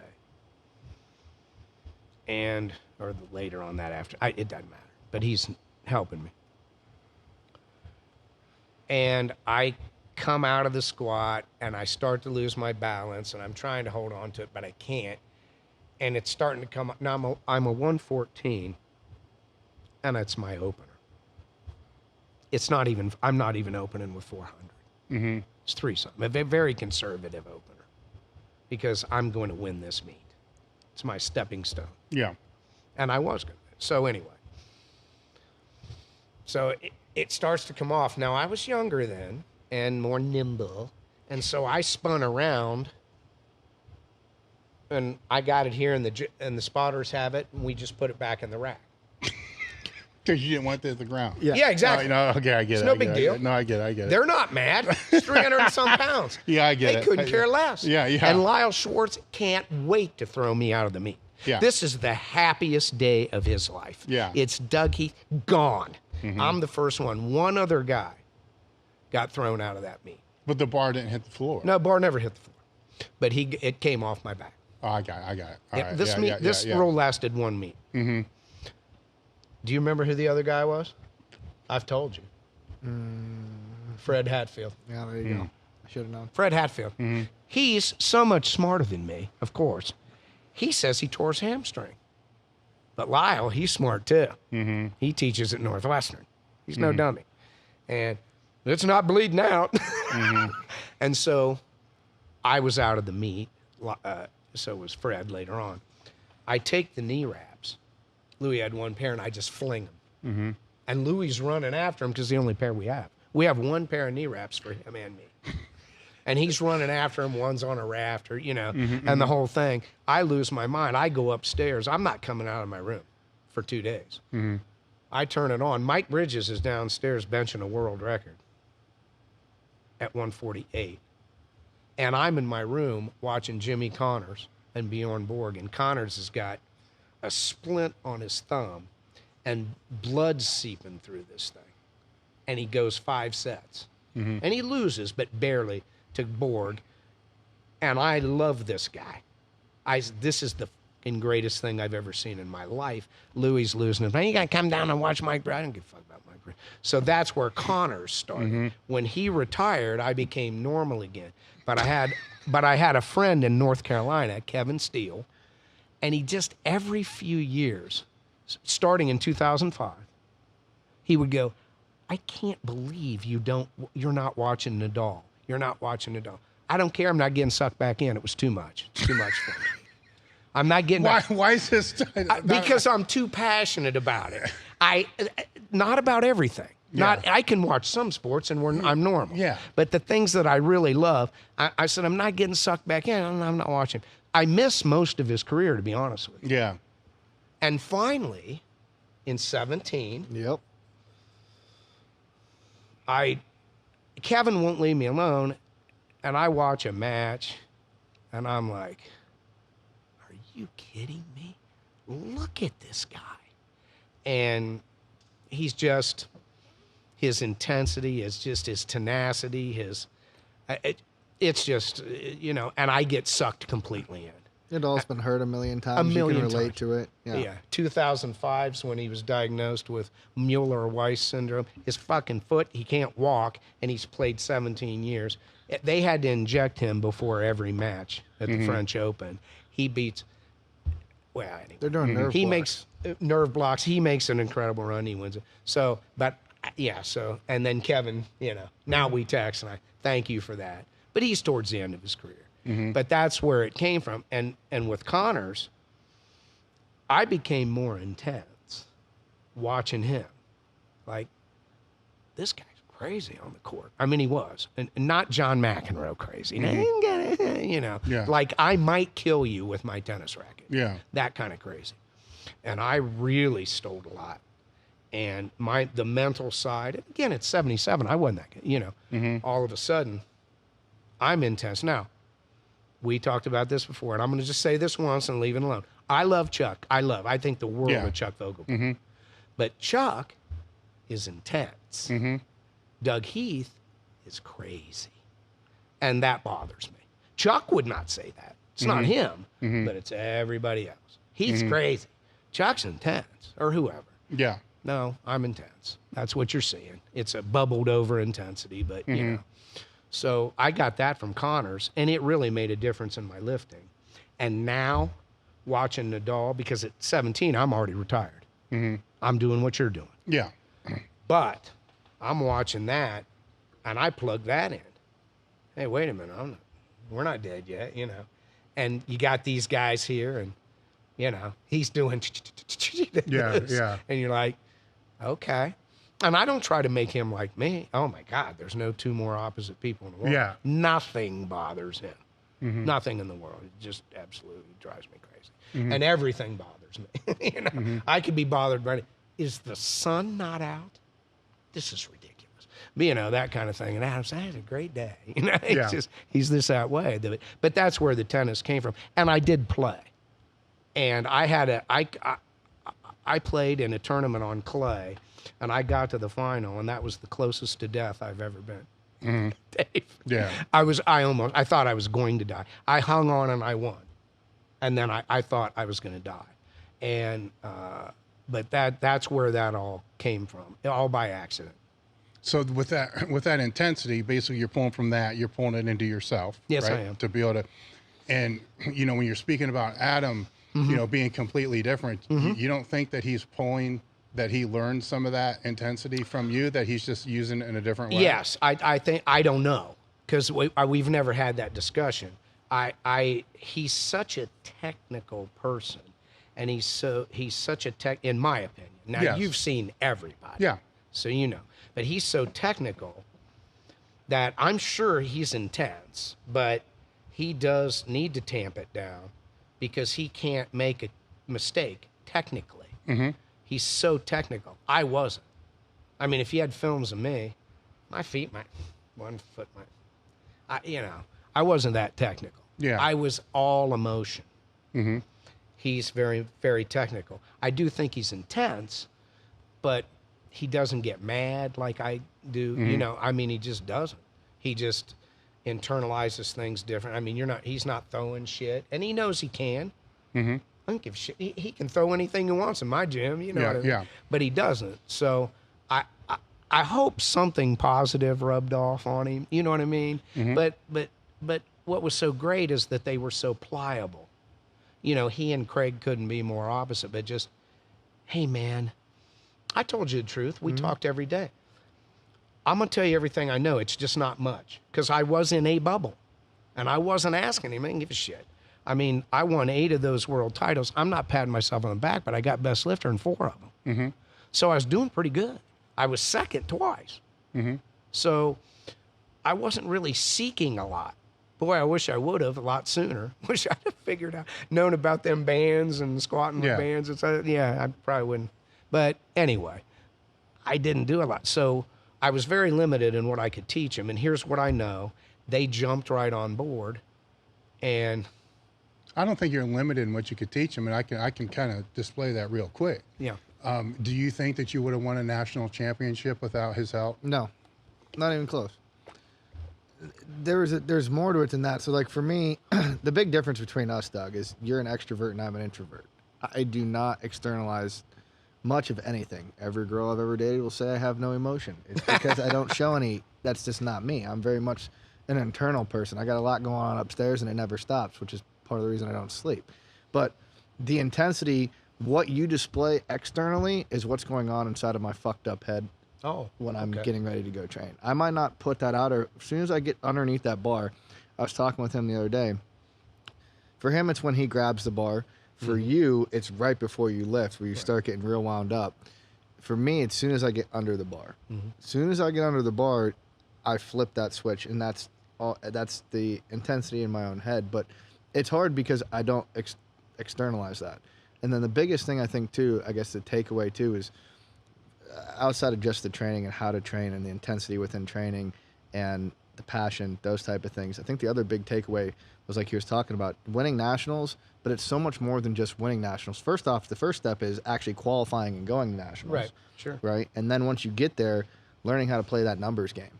Because he hit it on the head. He talked about it earlier. You go to nationals to win, you go to worlds to win, and then you got to go to that third meet to put up that total.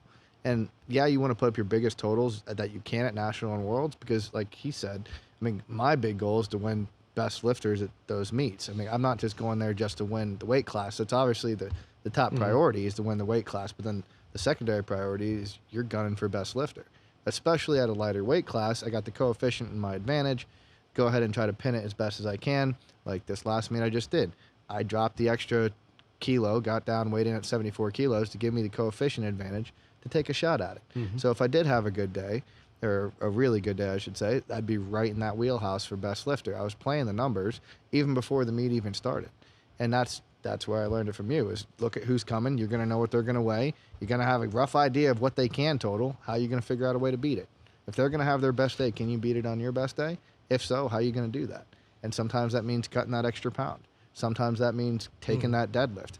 That I call it gaming, is the way I kind of tried to word it, but gaming within the meet. And I think that was one of the biggest things. I'll never forget. Do you remember the first meet you came with me to?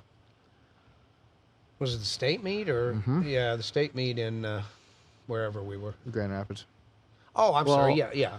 As a coach, because the first Oh, meet as you a came coach. to, yes. First meet you came to was that state meet in Ohio. Yeah, in no, as a Springfield. coach was, yeah, I remember. Yeah, the first meet as a coach was then Grand Rapids. Yes. And we went to that state meet, and that's where we really got to play with the numbers, because that was the first meet that I'd cut to 48. I'd been back down in 48 in like a year and a half.